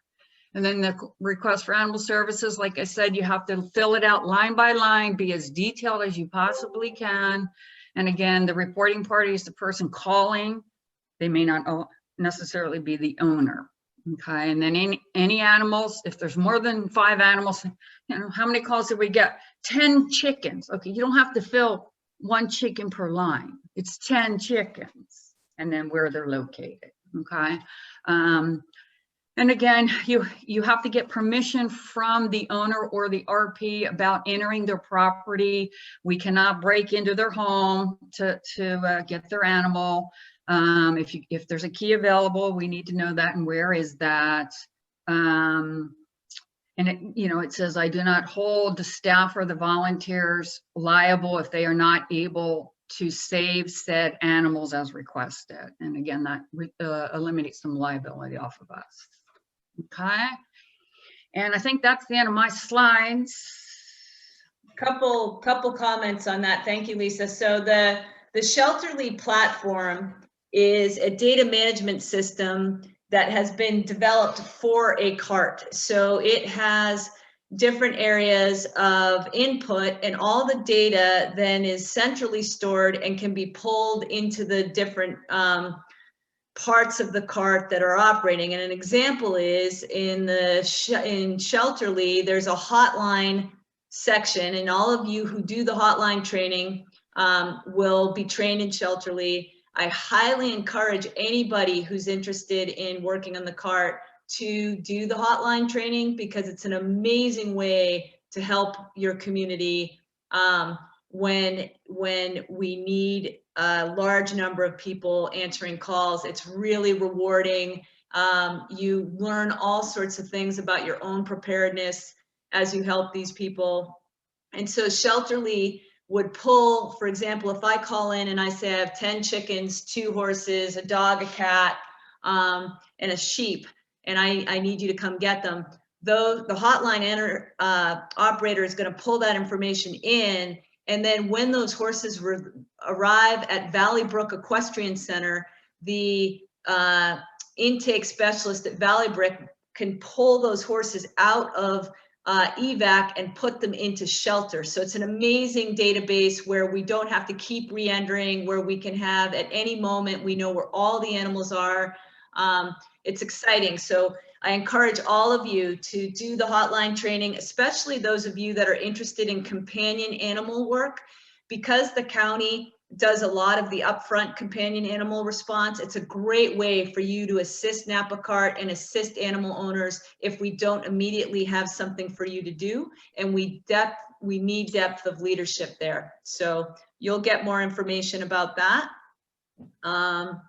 And I think that's it. This request for animal services form that you see is basically duplicated on Shelterly. So if you are doing hotline, this form, these questions, all of this information has been incorporated into that platform. You won't be seeing something you haven't seen before if you've filled out an RFAS or looked at an RFAS. And that is our date, March 4th. And like I said, we will send you an invite for that. And I will make sure that you guys have access to the Shelterly platform, and we'll do a group training, and we're all learning it together. All right, next thing we're going to do is a quick dispatch and communications overview. Those of you who think you might be interested in doing hotline training, please go ahead and type into your chat now that your name, and you can just write next to it hotline. Similarly, if you have an interest in assisting our volunteer coordination, now is a good time for you to enter that into chat with a dash, and then you can just write VC, and then we can follow up with you on that. So for the work that we do in the field, as you can imagine, communications is everything. We can't send teams out into the field unless we can maintain communications with them at all times. Otherwise, we wouldn't be able to vouch for safety, and the county would not allow us to do the work that we're doing. So a key component to our ability to assist with shelter in place and evacuation is that we have a trained communications team. And most of us are not well versed in radios, so it's a great opportunity to get a little bit more training in how the different forms of communication work. We have different types of radios in Napa CART. We have our handheld CB radios, which really rely on line of sight and have sort of a limit as to the distance that they can reach. We have members who are trained in ham radio operation, and there's a specific certification that you need to go through to be trained, and we can work with CERT to make sure that you get alerts to when those trainings are available. And then CERT does operate a weekly, or maybe it's a monthly radio net where you can get on once you've done your ham radio certification, and you can practice in a way that there's no pressure, there's no, it's all people learning. So Alan has a hand up. You can comment on that real quick. That's on Tuesday evening at 7 o'clock on the repeater at 146.82 megahertz. It's the CERT net. Myself and oh, I can't remember her name at the moment. We're the net control on it. So yeah, very, very, very beginning for people who aren't used to being on the radio. So if you have ham radio experience or training, go ahead now in your chat. If you could type in that you have a ham radio certification, that'd be super helpful. If you're interested in ham radio training, please enter that in as well, and then we can make sure we get you some information. We rely on CERT. They are amazing with comms, but the honest answer is if we have a large-scale earthquake or some other disaster where CERT gets pulled in a different direction, we are going to need to be cross-trained and have our own capability with communications. So I highly encourage you guys to get some additional training. What you're going to see when you report in is that all of the field teams do have a designated radio operator that is in touch with the command station.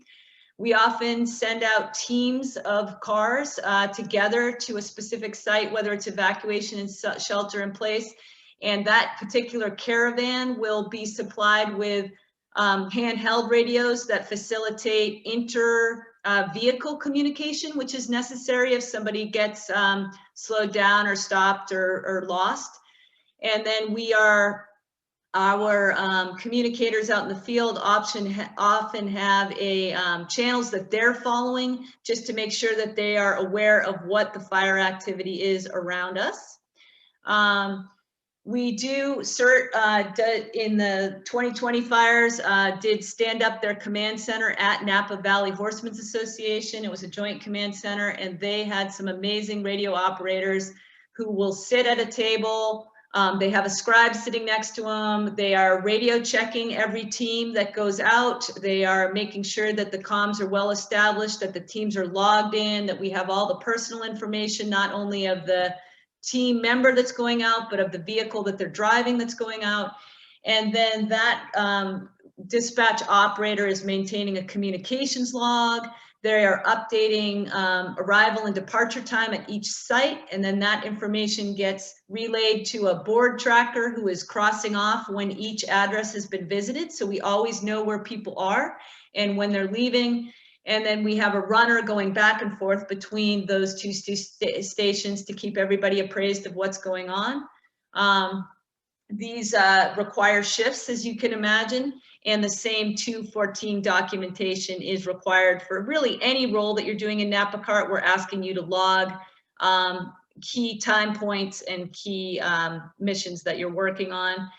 We also have a GIS tracker. This is somebody who is specifically trained in the use of tracking maps. In this case, we are working with the Search and Rescue Topo map, or SAR Topo, which is an amazing resource, which also has a satellite fire overlay. So we can, when we're trying to develop our missions, not only do we have real-time information from our county meetings every morning, but we have the benefit of an overlay map so that we can figure out, is it even safe to send a team to that area? And I can assure you that during the Glass fire and the LNU fire, we had to wait to send people until it was safe. We're always going to prioritize human safety. We're never going to send a team somewhere where there is any likelihood of having a problem. But that being said, we are still in regular communications with the sheriff's office, with the roadblocks. We have multiple levels of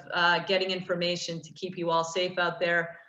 The GIS tracker takes the addresses that are called in through the request for animal services, they pin them on the map, and then that allows them to assist the dispatch team with batching calls. These were maps that were generated during the Glass fire. As you can see, the entire Napa Valley, North Valley was affected in that fire. And then we can zoom in and we would have, for example, Deer Park was unfortunately very heavily impacted by the fire.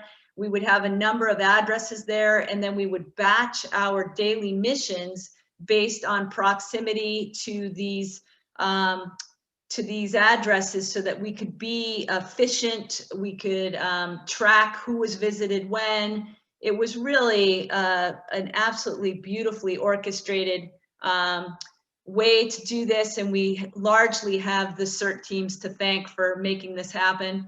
This is our tracking board, so you would have a board operator, and again, this is usually going to be a CERT team member, but we do want to cross-train our CART folks to do this work. So if you have an interest in participating in the dispatch team, if you have computer skills, if you have tracking skills, please go ahead and enter your name and dispatch into the chat now, and then we will make sure that we are getting you the information that you need. This board gives an example of the different RFAS numbers that we had. So we track our call by the request number, not by the address, because of sensitivity of that information. And so each time a team would radio in and they'd say, I'm arriving at RFAS 110. And then when they were leaving, their communication officer knows to say, we are leaving. The tracker would then mark that off the board. And then those of us that were involved with preparing the missions, not only could we double check that those animals were attended to on that day, but we could make sure that nothing was missed. If one of those didn't get checked off, then we could make sure that before that team came off the hill, that we could get information to them saying, we need to add in one more address to your list, or we need to do something a little different. So really an amazing effort by all to make sure that almost 1,000 animals were cared for a couple weeks after the glass fire. And as you can imagine, this kind of effort needs depth. It needs depth in leadership. It needs depth in volunteers. And so we are looking for people that are interested in doing this kind of work. Just for those of you who don't have any radio training, and believe me, I was one of them, and I still strive to understand the radios. Most of the handheld radios that we have require line of sight, meaning they're not going to go over a mountain. And unfortunately, in Napa County, much of the animals that need our help are located in the foothills that burn. And so our handheld radios really aren't a great resource for us up in the hills. We do rely on ham technology up there, and even some of the ham technology isn't going to work if some of the towers are down and the repeaters are down. And the repeaters are towers that just help amplify a signal and get it to the other side of a line of sight obstruction. And so our radio operators are often going to tell us which repeater we should be tuned into on our radio. And again, if you attend our communications and dispatch training, you're going to get more training on the radios that we use and more integration with the CERT team. When we're using the radios, we need to be very succinct and use some clear text when we're talking to save time on the radio, and also to avoid any misunderstandings. And we do have a nice resource for clear text that NAVDAG provided us that I'd be happy to get posted to you guys if you want to sort of practice a little bit on how to be more succinct in your responses.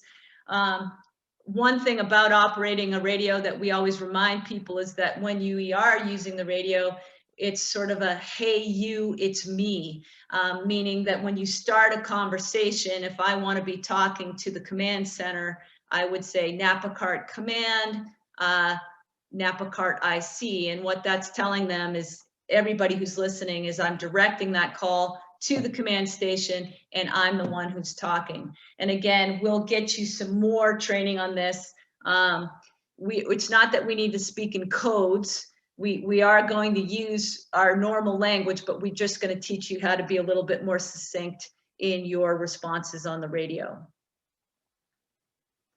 So our dispatch and training, communications training is in July. This is one of the few trainings that we didn't put the first weekend of the month, and that's because of the 4th of July. And here, this is one of my favorite moments in the glass fire. We were trying to coordinate the care of hundreds and hundreds of animals, and we had this amazing team. And there were times where we just stood in there and we all just had to laugh, only because the volume of information coming in and the amount of coordination it took was extraordinary. And hats off to everybody in this picture. This was a hardworking team to get this done. Many of the search and rescue folks that would show up in the morning, we'd get them there, we'd get them loaded up, and then there'd be this hurry up and wait. And I know that that was frustrating for some of our people who were working search and rescue, but what everyone has to understand is that the volume of work that goes into creating that daily duty sheet is intense, because our greatest fear is that we miss an animal. So we have multiple double checks and triple checks in place to make sure that doesn't happen, but that takes time and precision. So as volunteers, you guys are going to face some hurry up and wait, and just realize that what we always say is sometimes you have to slow down to speed up, meaning let's get our best information out there and then go to work based on that. All right, I'm going to go ahead. If you have any questions, write them down. We'll address them in a bit, and I'm going to introduce Nancy Curson, who is our animal search and rescue lead. Go ahead, Nancy.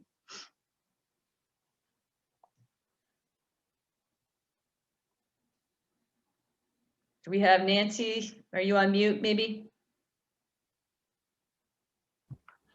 Okay. Hi, everybody. Okay, so what is animal search and rescue? It's primarily what we evacuate animals, we take care of them in their homes, which is called shelter in place, and we provide transportation support to the whole operation. And when we go out on a call, we never know what we're going to run into. We might run into the picture on the far left. Now, somebody mentioned that a lot of people think that ASAR is glamorous or sexy. I don't know that this was Jen and Lisa, and I doubt they felt very glamorous in that moment, okay? And then let's see. The middle is our staging, where every day we would put piles of stuff that you were likely to use so you could just quickly grab it and not have to, due to COVID, wouldn't have to go into the trailer hunting for it. And on the right is one of our volunteers, Anne, who found this cat that was missing, and it was really nice. So, okay, next. Okay, so our leadership, actually, I'm a co-leader with Alan Harrison, who you've already met, and Alan also manages transportation, and also my husband, Mike, who didn't want a title, so he's not on it. We have some great assistant leads, Michelle Badker, Jen Borgen, Michelle Harrison, Mike Curson, Lisa Stewart, and Mike Repetto. Okay, next. Okay, so I thought, well, it's getting late in the morning. Let's just look at what we might do. So here was a turtle, a 200-pound, 80-year-old, tortoise. This is from the 2017 fire. And I just want you to notice the incredible teamwork and coordination. They all know their role. They're doing what they need to do. And it was kind of a unique experience bringing a tortoise out. Next. Oh, hold on. Same one.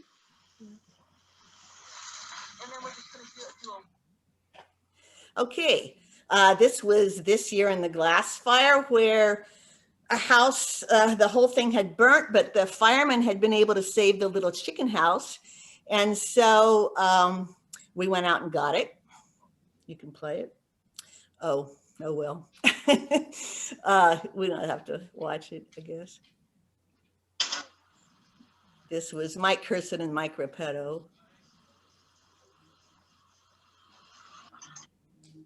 And okay. Okay, Christine George, I believe, took the picture of the pig. These are shelter-in-place animals. On the right are 3 chickens who were the sole survivors of a herd flock that was mostly sadly destroyed in the fire, but boy, were they thirsty. So that was very rewarding. Okay, next. Okay, so here we probably do an awful lot of loading of animals. And here's an example of a contactless load. It's very stress-free for everybody and pretty safe. Animal isn't hurt, person isn't hurt.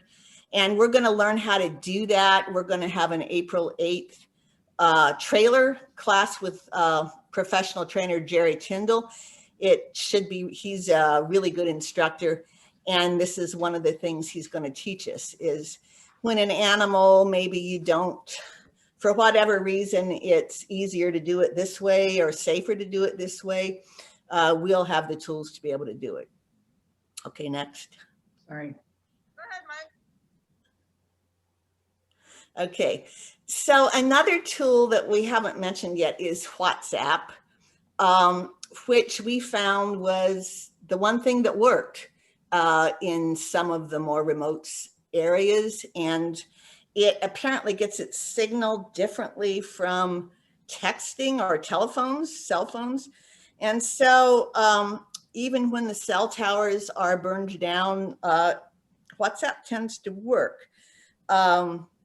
So that's what we used in 2020 for both incidents. And for now, we're going to continue to use it.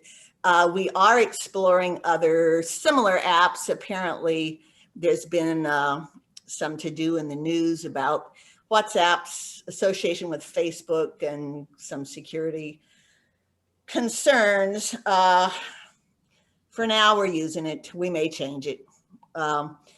Always be careful with any kind of media that you're using over the wires to communicate. Don't talk about sensitive stuff. Don't say, oh my God, they're all dead. I mean, none of that, okay? Okay, so next. Okay, so this is a whole bunch of different kinds of evacuations. In the middle, with all those cats, we helped WeCare move, what was it, 154 cats out of their up valley shelter to a down valley safer location. And then we took them back. On the left is Christine George with the mule that she loaded, helped load. And on the right is this picture we've already seen. This one, the place they were supposed to go is where that active fire is. Obviously, they couldn't get there. They were able to save the day. They helped the Angwin stables evacuate. So quick thinking on the fly, saved the day. They had gone all the way up there. They were feeling pretty horrible that they couldn't get to the place in the active fire. And they ended up doing a lot. Let's see. Then we get alpacas. Here's a horse that's, it's either going home or going to the vet. I don't remember. So next.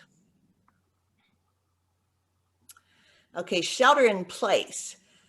Not all animals can be evacuated. Maybe you can't catch them, or maybe it's like a flock of chickens and that you just, people have to leave and they can't take them. So they need shelter in place. And in the glass fire, just because of the area, the demographics of the area where it burned, we got a lot of more urban type neighborhoods where the primary animals were cats and chickens. Cats are notoriously hard to evacuate because maybe they're not available when you have to go, or maybe you can't catch them. So we did a lot of those. The most important thing to remember about shelter in place, you will have specific instructions about what you're supposed to do. Be sure to let the dispatch people know when you get back that this is not a closed case because they need return care. Okay. Other than that, shelter in place is extremely rewarding. I went out on one, and compared to being at the command center, it was very relaxing. You ride in your car, you get out, you take care of animals. They're really happy to see you. It feels really good to do it. I highly recommend shelter in place. It isn't the high pressure, hurry up before the fire comes type of thing that you sometimes at least imagine that evac is going to be. Okay, next. So Alan, do you want to talk about this? Alan's. Okay, I'll make it real quick. Any vehicles that go behind the evacuation lines have to have an inspection, and they have to have their inspection sheet turned in. You got the online course for the vehicle inspection, and then if you're going to be hauling trailers, there's a certification May 16th or June 19th.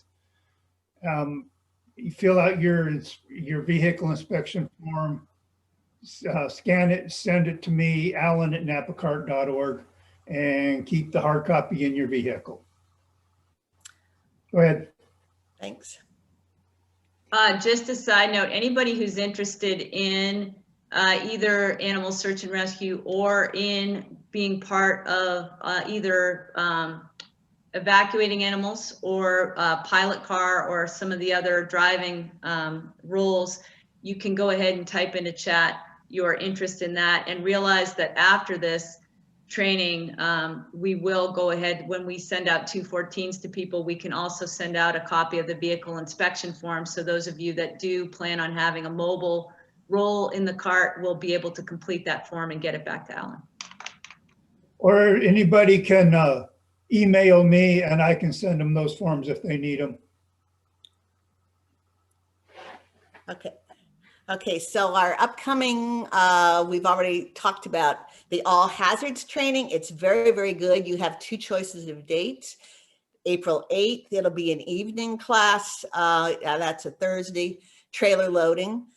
Then you get 2 choices of when to take fireline safety. These are Zoom courses this year. And Thursday, May 6th, we have our Zoom ASAR, and I'm going to have the slideshow for that. It should be posted real soon. So I would really like people to go ahead and study that ahead of time. And then maybe we can, it won't be so boring. Okay. May 8th will be our skills, if hopefully. It will also be the second part of the fireline safety classes. You have to show that you know how to deploy a fire tent, and that has to be done in person. There's just no way out of it. So if COVID is still a big deal, then we will figure out how to schedule people individually. And otherwise we will do that as part of our skills class. Okay. Then there's the trailer driver, 2 choices of dates. And then online, if you go to the Napa CART website, then you go to, it says volunteer, and from there volunteer training, and from there training videos. We do have videos. Okay, that slide. But also a whole bunch of PowerPoints or PDFs. They've been made into PDFs. And last year we did a very extensive thing, and thank you to everyone who took it. This year I'm asking that people will review those, read them, go through them. You don't have to answer all the questions, but do answer at the end. There are a choice of scenarios. It's kind of like your final, and that's the one I would like you to do. But each little chapter having a little quiz, do it for yourself, but you don't have to complete those and turn them in. There are a lot of good videos, and there's going to be more. We're making them all the time. We're working right now on a ruminant one, kind of redoing the horse one, the horse first aid one, into chapters to make it easier. You can look at small segments at a time instead of sitting down to an 1.5-hour video. We're doing, I don't know, we've got a bunch of them in the works, in the pipeline. So keep checking back there. Next slide. Oh, yeah, we just want to kind of finish on this. Can you play, Claudia, the video or the sound part of the little video? Kind of. And so we called Napa CART once we were safe, and they went all the way up and they tracked him down. And here he is. We brought him all the way, he's 11 years old, and we actually brought him all the way back from Asia with us. Oh my gosh. So we're really happy he's around. Thank you, Napa CART. Yeah. Congratulations.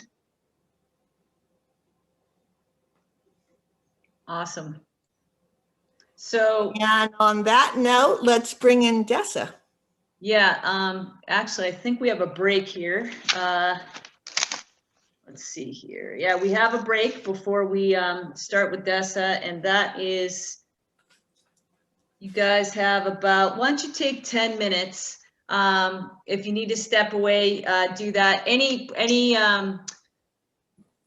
questions that have come up that we need to address before people take a break, or are we good?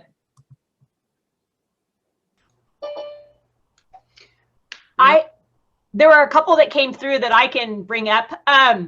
One was regarding when the hotline, what if somebody like left their house without their wallet, and can they just give the verbal permission without having to have a driver's license number, because they may not have that with them? Are we okay with taking that as a yes approval? Yes. Okay. Yes.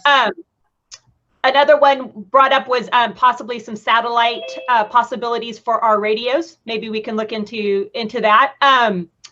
For the vehicle inspection, Ellen, does it need to be done each year? So, you know, your truck or trailer needs to be looked at each year? When you get certified with your truck and trailer, we will fill one out and that'll be your first inspection.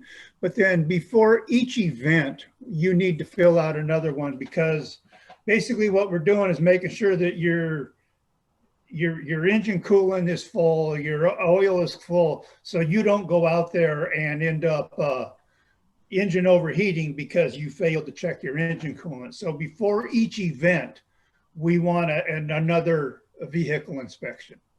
And that can be done literally in the parking lot. Like, believe me, we will inspect vehicles quickly before they go. On red flag days, you will all receive notifications from us on a red flag, and those are perfect days to relook at your vehicle, fill up your tank, turn it out. We'll give you very specific instructions on how to be prepared for Napa CART and for your home. And that's a perfect time to re-go through that sheet and then email it back into Alan. Yeah, and then there was one other question from a gentleman, Ben Shelby. He was asking about trailers. Napa CART does have 3 trailers. We have the Napa CART horse trailer and 2 stock trailers that members do use during emergencies. So if you don't have one and you are a good trailer hauler, you're going to have to get certified to haul trailers. But once you're certified, if for some reason you don't have a trailer or your trailer's not up and running, you can use one of ours. Yes, and if any of you have a Class A license, go ahead and enter that in the chat now. That's a wonderful resource to have. If you have a Class A license, you're automatically certified. Yeah. All right, should we take a break? Why don't we plan on, let's compromise. We'll do a 7-minute break. So we'll see you back at 11:31 and keep going. The break, if you could put in chat maybe how you heard about Napa CART, might be kind of interesting to see how people heard about us. Just a thought. Thanks.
All right, everybody. Hopefully you got a cup of coffee and are ready for a little bit more information. Our next presenter is Dessa Binstock. She's with Napa Humane, and she's been a key player in our companion animal duties. Dessa, you there?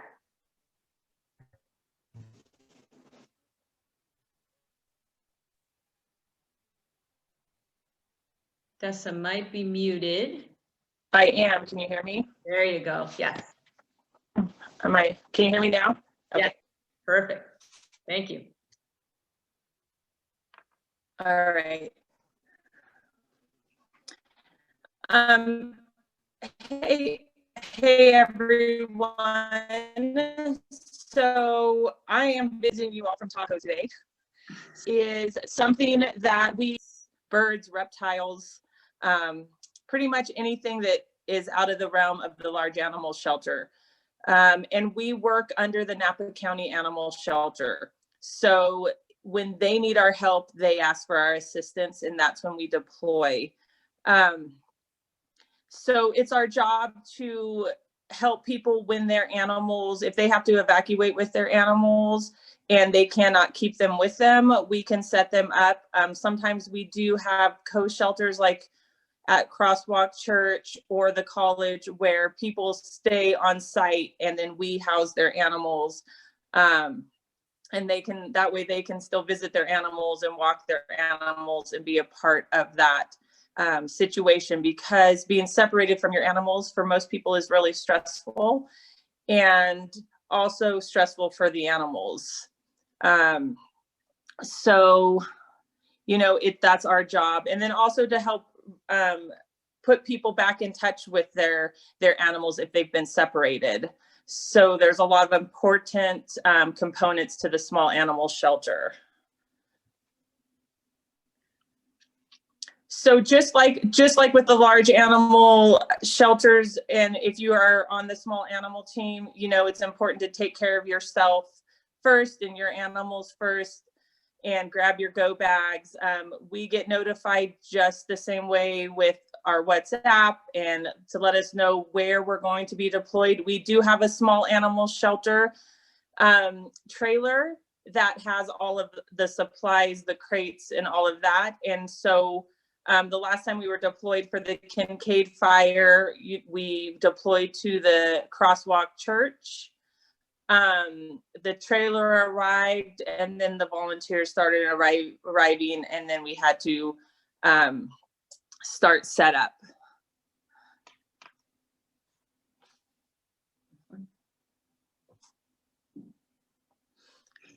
So this is just kind of what to expect if you are part of the small animal team. The Napa County Animal Shelter is who's in charge, so we answer to them. So they will let us know where we're going to be activated, and we get there as quickly as we can, get that trailer set up, and then as people start to arrive, we will assign shifts. The first thing is just setting up for intake, because people, pretty much as we get there, the people are arriving and the animals are arriving. So we have to set up our crates, kind of create a shelter, and the most important thing is intake. And that is a huge part of the small animal shelter.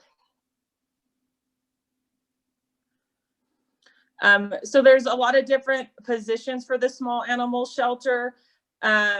So the lead, I mean, I'm a registered veterinary technician, and so that's the base of our vet team.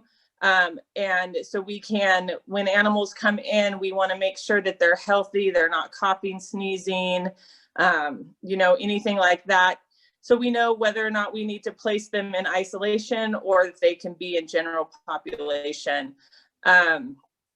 We also like to have a dog lead and a cat lead, because we like to keep the dogs and the cats separate. We were lucky with Napa Humane, we have a mobile unit where we were able to house cats separate from the dogs, which is great for the cats. Obviously, our safety officer is important. Somebody that can oversee sanitation, because it's super important that we don't cross-contaminate anything with dogs, with the dogs, and then with the cats or the other small animals. I think one of the most important parts of the small animal trailer is having a great intake team, because when people are in this situation, they're stressed, and having somebody who can stay calm and reassure people that their animals are in good hands, and get down all the information that's needed, because sometimes people just want to drop and go.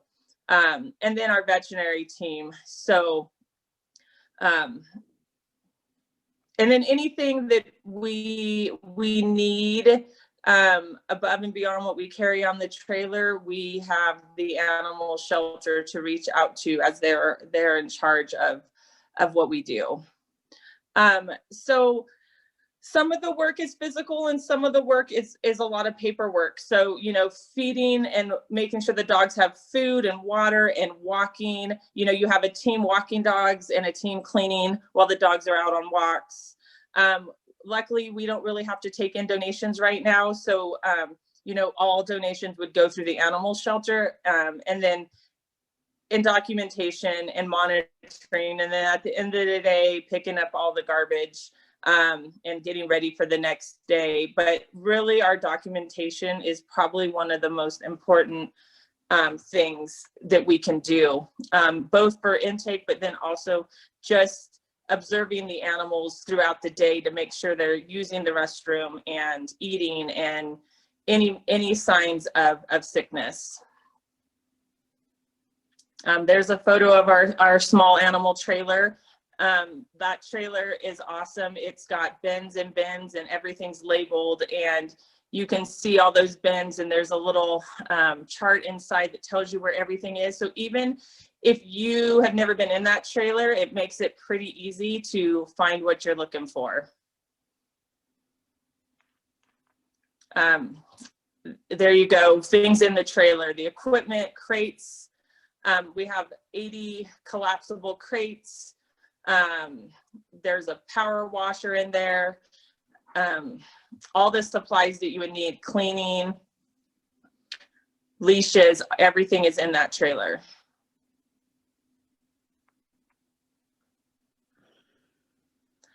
There is our intake and care sheet. Again, super important, date, time, what the animals are eating. Some dogs, just like with our large animals, they're on special diets, and we can really mess them up if we don't feed them, you know. So if people bring special diets, then we have to make sure that we feed them those things, and those are labeled. We do have food in there for people some people evacuate with no food, and then we come up with a good game plan from there. And just like we talked about with the intake, it's the first contact we have with somebody, and it's so important that our intake people are calm and can just really help these people, because we can be that calming factor that they really need. And that our documentation, you know, that we get all the information, because when they go home, they have to sign out the animal, and we have to make sure that we're giving the right animal to the right people. And more dogs and cats, a lot of them have microchips, so it's really important that we get that scanned and documented too. So that's one of the best ways to ensure that animals are getting back. And then we've come up with wristbands that match the people and the animals to try and keep better documentation on who belongs to who. And then again, just sanitation, it's super important. If you know, we try to space out the cages, we have really good cleaning supplies. You know, if the dog makes a mess, we have to clean it up and super clean it before a new animal goes into those cages. You know, if we have sick animals, we have an area where they can be kept away from general population. And just if we have anxious animals, you know, they need to be covered and kind of in a darker, quieter area.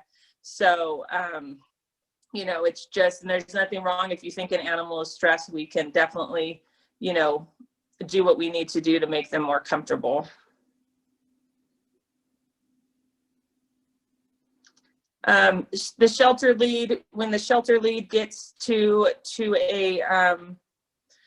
a site, the first thing they have to do is kind of come up with a game plan. You know, most of our sites, we know ahead of time kind of how we're going to set up. We've kind of mapped it out already, but we have to set up crates. We have a dog area, cat area, other animal area, and then get everything labeled and ready to go. You know, and we have whiteboards in that trailer so we can mark where our cages are and who is where. So, and these are just some of the supplies that we expect our volunteers to carry on their person. Again, these things are in our trailer. Slip leads, you always want to have a slip lead on you. A whistle, we use whistles in case there's something were to happen while you were out, you could call to us. The pliers, our kennels are zip tied. We zip tie the tags, the name tags and everything to the kennels. So those pliers help with that. Poop bags, anytime you have dogs, you need poop bags. Pens, Sharpies, we use our Sharpies to write on bags of dog food, write on cages. That's just a small, we all kind of carry, I carry my stethoscope and a few other things in my pocket. So just making sure that you either have, I wear my scrubs or my cargo pants, so I have lots of pockets for lots of things.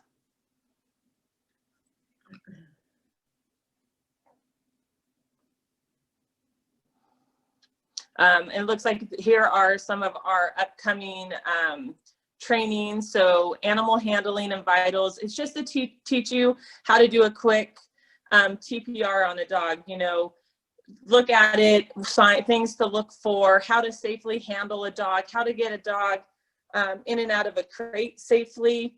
You know, just the basics. We don't expect anybody to be an expert, but you know, just things to look for. The small animal shelter training, that'll teach you about everything in the trailer, how to set up, and kind of the things that we would need you to do if you were part of the small animal trailer. I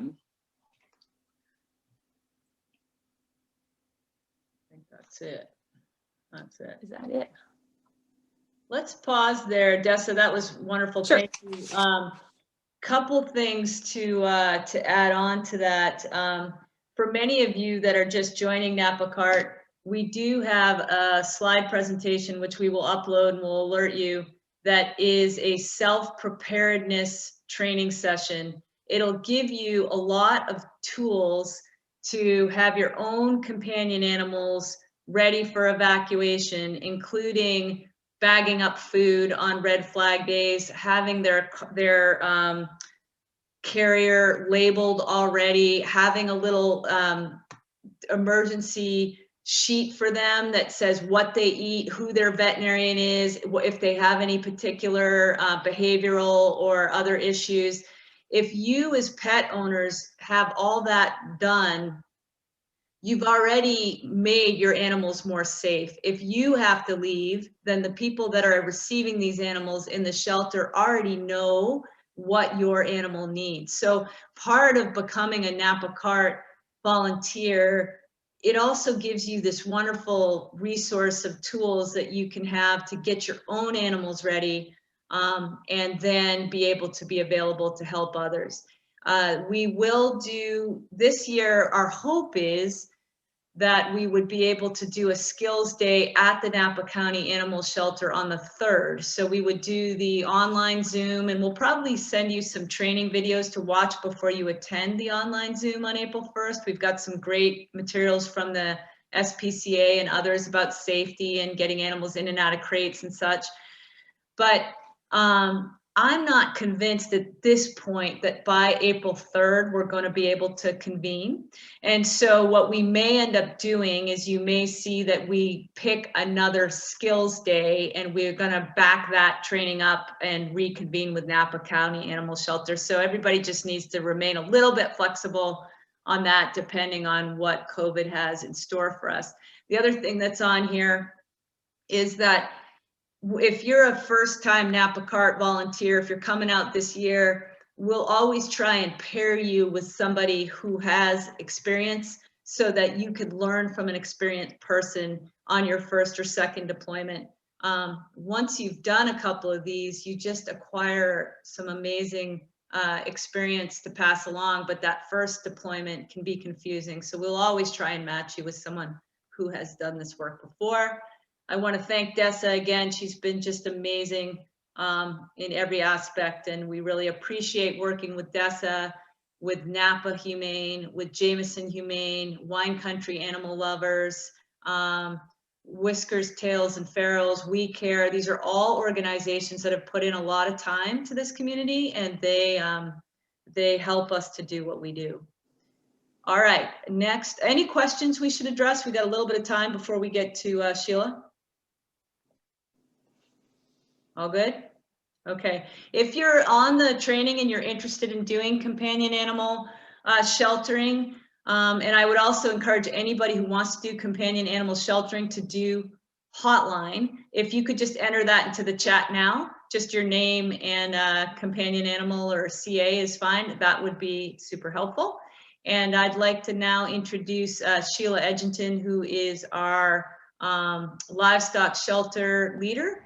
And she's going to give you some an idea of what it's like to work in the large animal shelter. And just for perspective, this slide is looking across the Napa River. These animals are in shelter at Napa Valley Horsemen's Association. This was the 2017 wildfires, and the entire eastern hillside was on fire. So that is what you're looking at in this slide. That was quite an evening.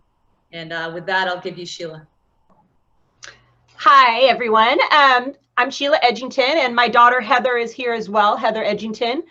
I recognize a lot of names from people who helped this past summer in the shelters with us, and I'm so happy and thankful that you signed up for Napa CART and you want to be a part of us. We could not have done the shelters without your help. So thank you. Thank you.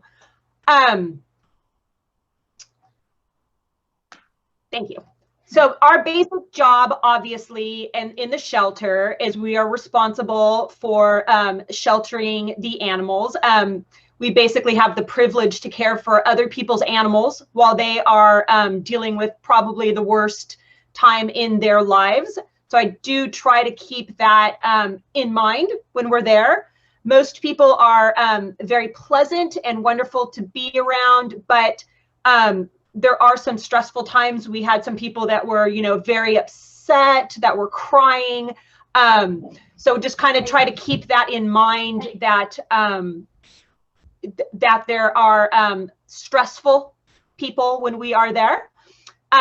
Some new things that have taken place since the fires.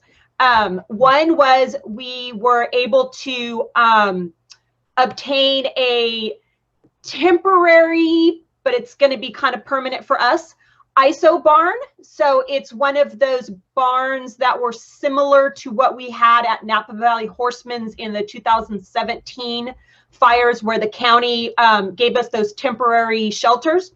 We were able to purchase one and are hoping to have it up at the Napa Valley Horsemen's site. So that will be 6 stalls, if you will, that are covered for our ISO unit. So we're really excited about that. We are purchasing laptops for each of the shelters here, so we can start to use the new software, the Shelterly software, which should really help streamline all of the intake, all of that. So people that maybe don't have a lot of horse experience, there definitely is going to be more roles for you within the livestock shelter. We've also updated most, if not every single one of the forms since the last deployment. We took information from everyone. They all had great suggestions. So we've really tried to clean that up and make it just more user-friendly and more appropriate for what we are doing. Another thing that we're looking at is new horse bins for feeding.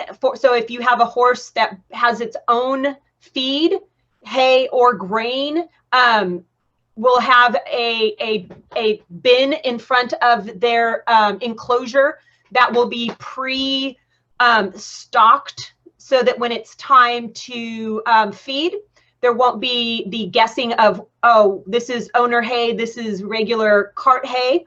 So we've really worked on streamlining that piece. So hopefully any future deployment, we tried to address all of the little nuances that maybe didn't work as well as they could have during the last 2 deployments. So this past winter or fall and winter, we've really tried to hone in and make the sheltering sites much better than they were this past summer.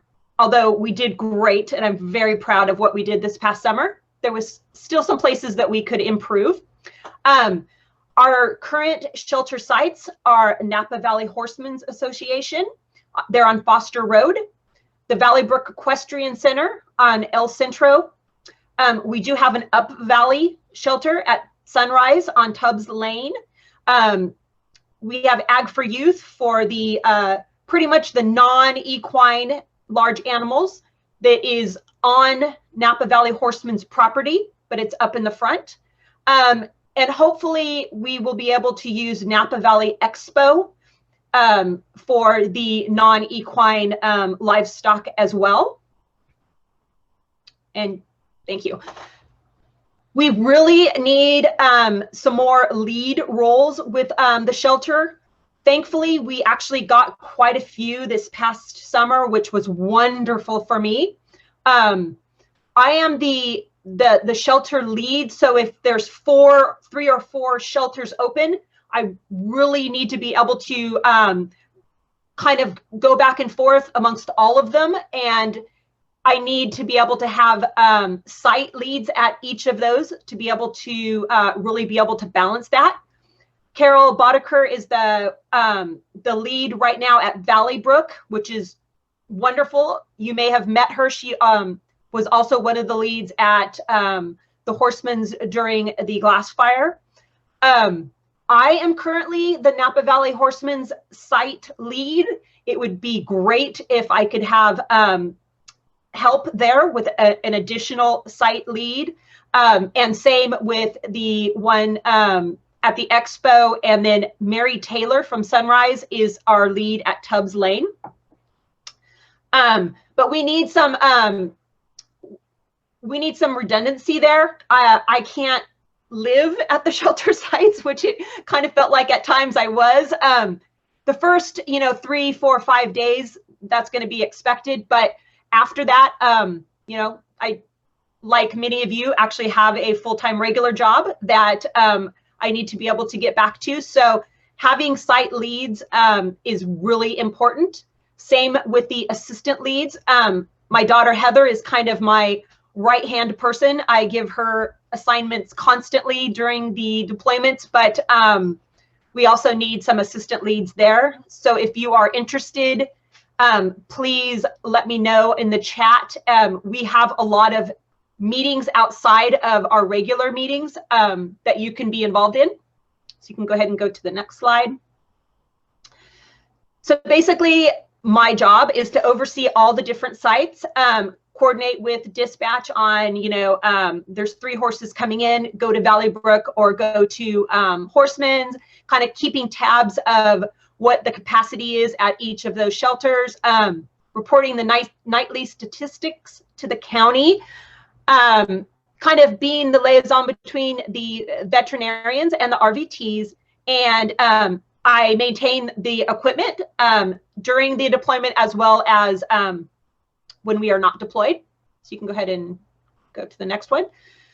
The site leads, kind of self-explanatory. You would be responsible for that particular location. You need to report up to me pretty much everything. What do you need? Your supplies, volunteers, all of that type of stuff. So I would like to kind of step back and be able to oversee all the operations versus being centralized at one, so that having a shelter site lead, 2 or 3 per location would be, is my goal for this year. And then the assistant leads, they're going to be the ones that actually work directly with the volunteers. So I see the site leads as kind of running the operation there, and the assistants actually being the ones that are down with the volunteers and walking around and making sure that, you know, things are being done properly, that the just-in-time training boards are updated, you know, coordinating with the site lead of how many volunteers they feel they need for the next 3 days, that type of thing. They would be the official safety officer, hopefully, although we all should be safety officers. So go ahead and go to the next slide there. And these are the current team members. We're always kind of fine-tuning these, and we get the names from the CART coalition. So some of these may seem different than maybe what we refer to, but these are the official titles. We have the intake specialists, which are basically the people that are taking the animals in and keeping track of all the information in our files. Traffic coordinators, the volunteer coordinators, and an intake runner. And the intake runner is basically the person who takes the horses from the owners. Hopefully the owners are taking them off the trailers, giving them to the intake runner, and the intake runner is basically walking those animals to the enclosures and getting all the pertinent information. Feed specialists are obviously the ones that are going to be feeding and caring for the horses during their stay. We would love to have 1 person per 10 horses if we could. We are going to use the quadrant system, which we somewhat did this past year. Basically, there will be a pre-assigned section for each of the group of horses, and you will be assigned to maybe the red section, and those are the horses that you will care for. The isolation will be hopefully that new barn that we have set up, which will be handled completely separate from the general horses for, you know, obvious reasons. And sanitation management is basically where our main safety officer, biosecurity, manure pickup, security guards, and grounds people, meaning like the hoses and all of that type of stuff. We would like to get the volunteer signups to match these descriptions. You may be assigned to intake, and you may be the traffic coordinator and the, well, maybe that's a bad example. You might be an intake person and the intake runner, because we don't have enough people. So you may be assigned more than 1 role, but we're really going to try to get back to assigning a role to each person. Kind of got away from that this year, but we really want to get that kind of tightened up. If there's any particular role here that you're really interested to, you can let me know, and we do have very detailed instructions of each of these roles that I can kind of give you a little bit more information on that. So go ahead and go to the next screen. Nutrition and biosecurity. Thankfully, we didn't have any bad colic really through any of the deployments, but we really want to reduce that and ensure that that doesn't happen. So we do have a pretty strict nutrition on how we want the horses to be fed while they are with us. Anybody that worked this past summer, you kind of saw that we had the Napa CART hay, and then we had owner hay, and then we had a grain station. We're kind of making sure that that's all tightened up, because that's very important, and documenting what you see in terms of drinking, eating, and output. Really, really, really important. And biosecurity, we did a pretty good job on our biosecurity this past year. We're even going to tighten that up even more so, where we're going to have the what do you call it? The dunking stations where we dunk the manure fork, keep those up for each quadrant, making sure that anyone coming into the shelter goes through the foot baths, that type of stuff. And isolation, if there is an animal in isolation, then we will have a completely separate entrance for people working with that particular animal, so that they're not, walking through the general population and going to ISO and then coming back through. So go ahead and go to the next slide. So if you are interested in working with the livestock sheltering team, that's equine as well as the other livestock, please let me know. We definitely, if you'll go to the next slide, I believe has the dates. There's those two dates, or two separate types, and there was another one that I was going to mention. We will also be coming out with some videos. Going to try to get those done of different roles and the proper way to do things. When you're kind of during the deployment, everything's happening fast, so there isn't as much time to explain everything. So if I can get a video out and you can watch that beforehand, then hopefully when you come to the shelter, the instructions will just be a quick refresher more than actually a teaching experience. That's really important for us. So please look for those, and I hope to see you at least the June 3rd training coming up. And that's it. Thank you, Sheila. Anybody who's interested in doing the livestock sheltering, please go ahead and tap that in the chat now. We are at noon. We have tortured you for 3 hours officially. I am sure there are some questions. We won't take it personally if you need to hop off now, but we're welcome to, or we're going to open up some questions.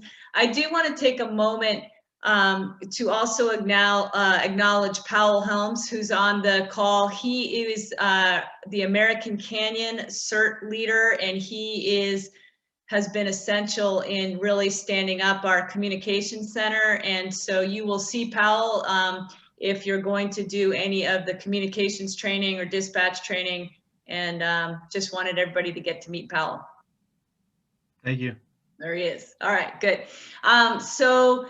So we've thrown a lot of information at you. Again, much of this is available to you, and we are going to get some training videos out. Ideally, our goal is to try and preload you with information before the actual Zoom call that we do. So for example, if you're going to do hotline, we're going to try and get you access to that Shelterly platform so that you can play around with that a little bit before the night of our hotline training. And then we may very well take some of the RFAs that came in during the glass fire and get those inputted into Shelterly and just play with any glitches that we have. The North Valley Animal Disaster Group is beta testing that platform this year, so there will be glitches. And part of our job is to sort those out and help them with that. So that being said, why don't we open it up to some questions? And again, if you need to hop off now, thank you for being with us. And we look forward to training with you in the upcoming season.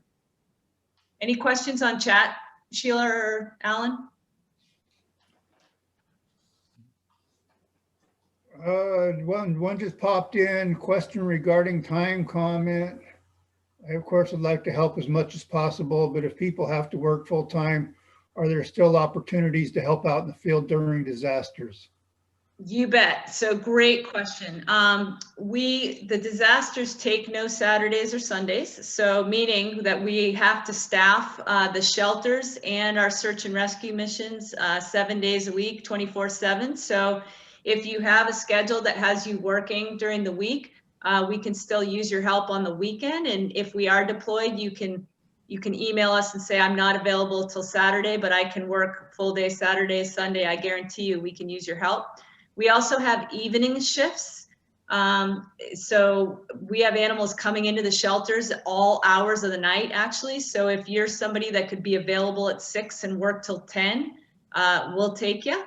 And we also have really busy hours of the day. So for example, in the shelters, whenever we have a shift change, we really love to have somebody who has some volunteer coordination experience, meeting those volunteers, having them sign in, make sure they understand their role, make sure they know where the just-in-time training boards are. And so if you're somebody that could be there for an hour at noon, for example, or an hour or so during a feeding time or a shift change, that is valuable information. We can use you. So don't let your work schedule worry you. We can work you. So you just have to communicate what your availability is. And don't forget, hotlines 24/7. Yes, hotlines 24/7. Poor Lisa and Megan, round the clock. Round the clock. And others. So if you can do hotline, that's a perfect place for you to help us. If you have a busy schedule around the clock, we keep that hotline open 24/7. I think for the whole first week, if not more, it was open. So from the comfort of your own home. Yes, with plenty of support if you need it. Yes, that's a good one. Trying to think, there was a question that came up about volunteer hours, and again, I want to make sure I reiterate. We did have people put in many hours this in 2020. If you were already a Napa CART disaster service worker, if you were already sworn in, then we are counting those hours towards 2021 training, meaning you do not need to reattend your ASAR training or the other components that make you eligible for ASAR. That being said, you do have to sign up for the all hazards training, and you do have to sign up for the fire line safety training. And we do expect you to participate in the drill. And we have sort of a surprise drill in August. We're not going to tell you when, but we're going to ramp up. And interestingly, we had our drill right before the LNU complex fire. And I'm very thankful that we had that in place. So hopefully that clarifies that. If you were one of the amazing people who showed up and were sworn in on site and helped us, we do need to formally train you this year. We can't exempt you from Napa CART baseline training, but after that, I feel in the future, we will count volunteer hours towards training once you are an established disaster service worker, because there's no better training than being activated. That is where we learn the most. And if you are just joining this organization, we will be sure to pair you with somebody who has experience so that you can learn from them and we can keep you safe. And we always have a culture of communication in Napa CART, meaning if you don't feel comfortable doing something that you've been asked to do, it is expected and hoped that you can look at your supervisor and say, you know, I'm not comfortable with that fire-breathing dragon stallion over there. Could you please send somebody else? And we would say, absolutely. Like what we want is for you to feel empowered and successful. We never want to put you in a position where you feel like you have too much responsibility for your training. And so we always welcome that kind of feedback. Claudia? Yes. May I add, it is true that if you worked 20 hours over the fall at our various incidents, you are exempt. However, you are extremely welcome and heartily invited. Yes. That includes tomorrow's. We've had a few people interested in tomorrow's returning volunteer training. If you are in fact a returning volunteer, at least with ASAR, who has to take today's class, but by all means, give me I'll send you a link, and we'd love to have you do tomorrow. It's completely different from what we did today, so you won't be repeating. And come to all the trainings if you can, or if you feel like it. Yes, good point. And we'll just, Megan, is there a mechanism that you want people to follow to get that link for tomorrow? What would be helpful, I guess, to me is if you could send an email to info@Napa CART, and then I'll gather everybody together and send the link out. But that'll help for check-in, so I kind of have everybody's names who might be attending. Perfect. So those of you who wish to, who volunteered this summer and wish to attend the returning volunteer, you can. You just need to email Megan at info@Napa CART, and then we'll get you that link. And tomorrow's presentation it will be different than this. They'll do a little bit of overlap, but mostly different. Barbara has her hand up. Did you have something you wanted to say, Barbara? Yeah, I just wanted to see if there's going to be perhaps, and this just comes from the experience at the Equine Center last year, is there going to be, and I'm watching my words carefully here, because we have a lot of very young, very educated individuals from 4-H and FFA background or home, dealing with horses and stuff. But with the age, is there going to be, maybe a little bit of we had some people that came out that did not have necessarily the experience, that were going to go in and muck pens at night. And, that was just one of my concerns. Is there going to be like maybe an age thing we want to maybe keep an eye on, or make sure they have that experience behind them? And like I said, I in no way want to say that they don't have experience, but when they come out and say they don't have experience, myself, I wouldn't let somebody go in a pen, because I know that animal is going to act entirely different at nighttime than it would during the day. It's a great question, and Sheila is in the process of ordering some color-coded vests that will better indicate who can go into a enclosure and who cannot. And we've also changed some of our SOGs to alter when we're filling water tanks and when we're doing certain things and keeping people out of the heat of the day.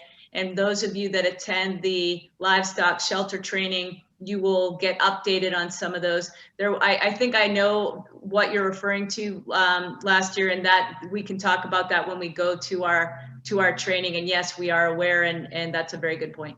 Thank you. Thank you. And like I said, I do know, and I understand we have a lot of great kids from future farmers, from 4-H, and they do have experience, but then again, we have some that may not. Yes. No, is there some way we could separate it? But that's great. I think the vest is a great idea. Yep.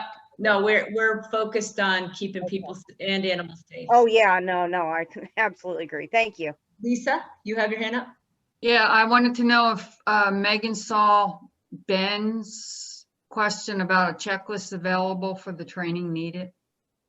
Sorry, I'm going back through and jotting down people's interests. So no, I haven't seen it. Yeah, Ben wants to know if there's a checklist with all the available training that's needed. Yeah, so a couple different things. I and Karen and I can work on kind of contacting y'all to let you know what we have recorded for you. That's part of what's needed to be a disaster service worker. And that's kind of the main checklist, if you will, that we focus on. The other, we don't really have a check, like if you have a certain interest, it might be best to reach out to the leader of that area that you're interested in and find out all the recommended training. I mean, I can definitely give you some guidance if you just email me at info@napacart.org. But we don't have a distinct checklist because there's so many different areas that you can go into. And some things are required and some are recommended. So it's best to just reach out to a leader directly, probably. And this will make this slide presentation available. And this slide presentation actually at the end of each section has the dates of the recommended trainings for that section at the end. So, so you can refer to that. A rule of thumb is that if you go through our basic training, which is what attending today, meeting cert requirements, signing your release, and doing the incident command training, you are basically what we consider an animal care and handling specialist. You have gone through the basic training. If you want to work in companion animal shelter, you're going to need to take the companion animal training and animal handling skills associated with that.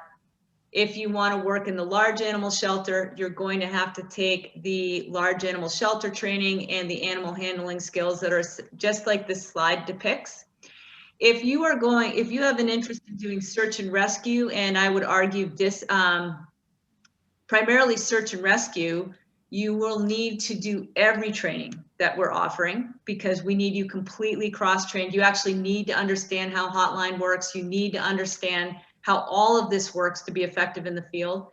If you are doing dispatch, we also recommend that you are completely cross-trained, not because dispatch requires that, but because you have to, in order to really effectively be involved in dispatch, you have to understand how all the different teams work and how the shelter works. So any component of animal search and rescue truly requires that you attend all of the trainings. And I know that's difficult. You may not get that done this year, but that's a goal for you. And if you do have questions, send them to info@ and we'll try and get that straightened out. We could create another sort of shared document that just sort of reiterates what the training tracks are. And I'll add that to a to-do list and make sure that you guys have access to that as well.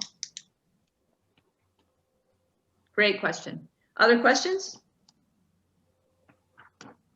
No, are you all? So hopefully you have an interest in joining this amazing group. I can tell you it's one of the most rewarding things I've ever done in my life, and the ability to help your community and learn about animals and actually really enhance your own preparedness for your animals is really amazing. So thanks for being here, and we will see you at the next training.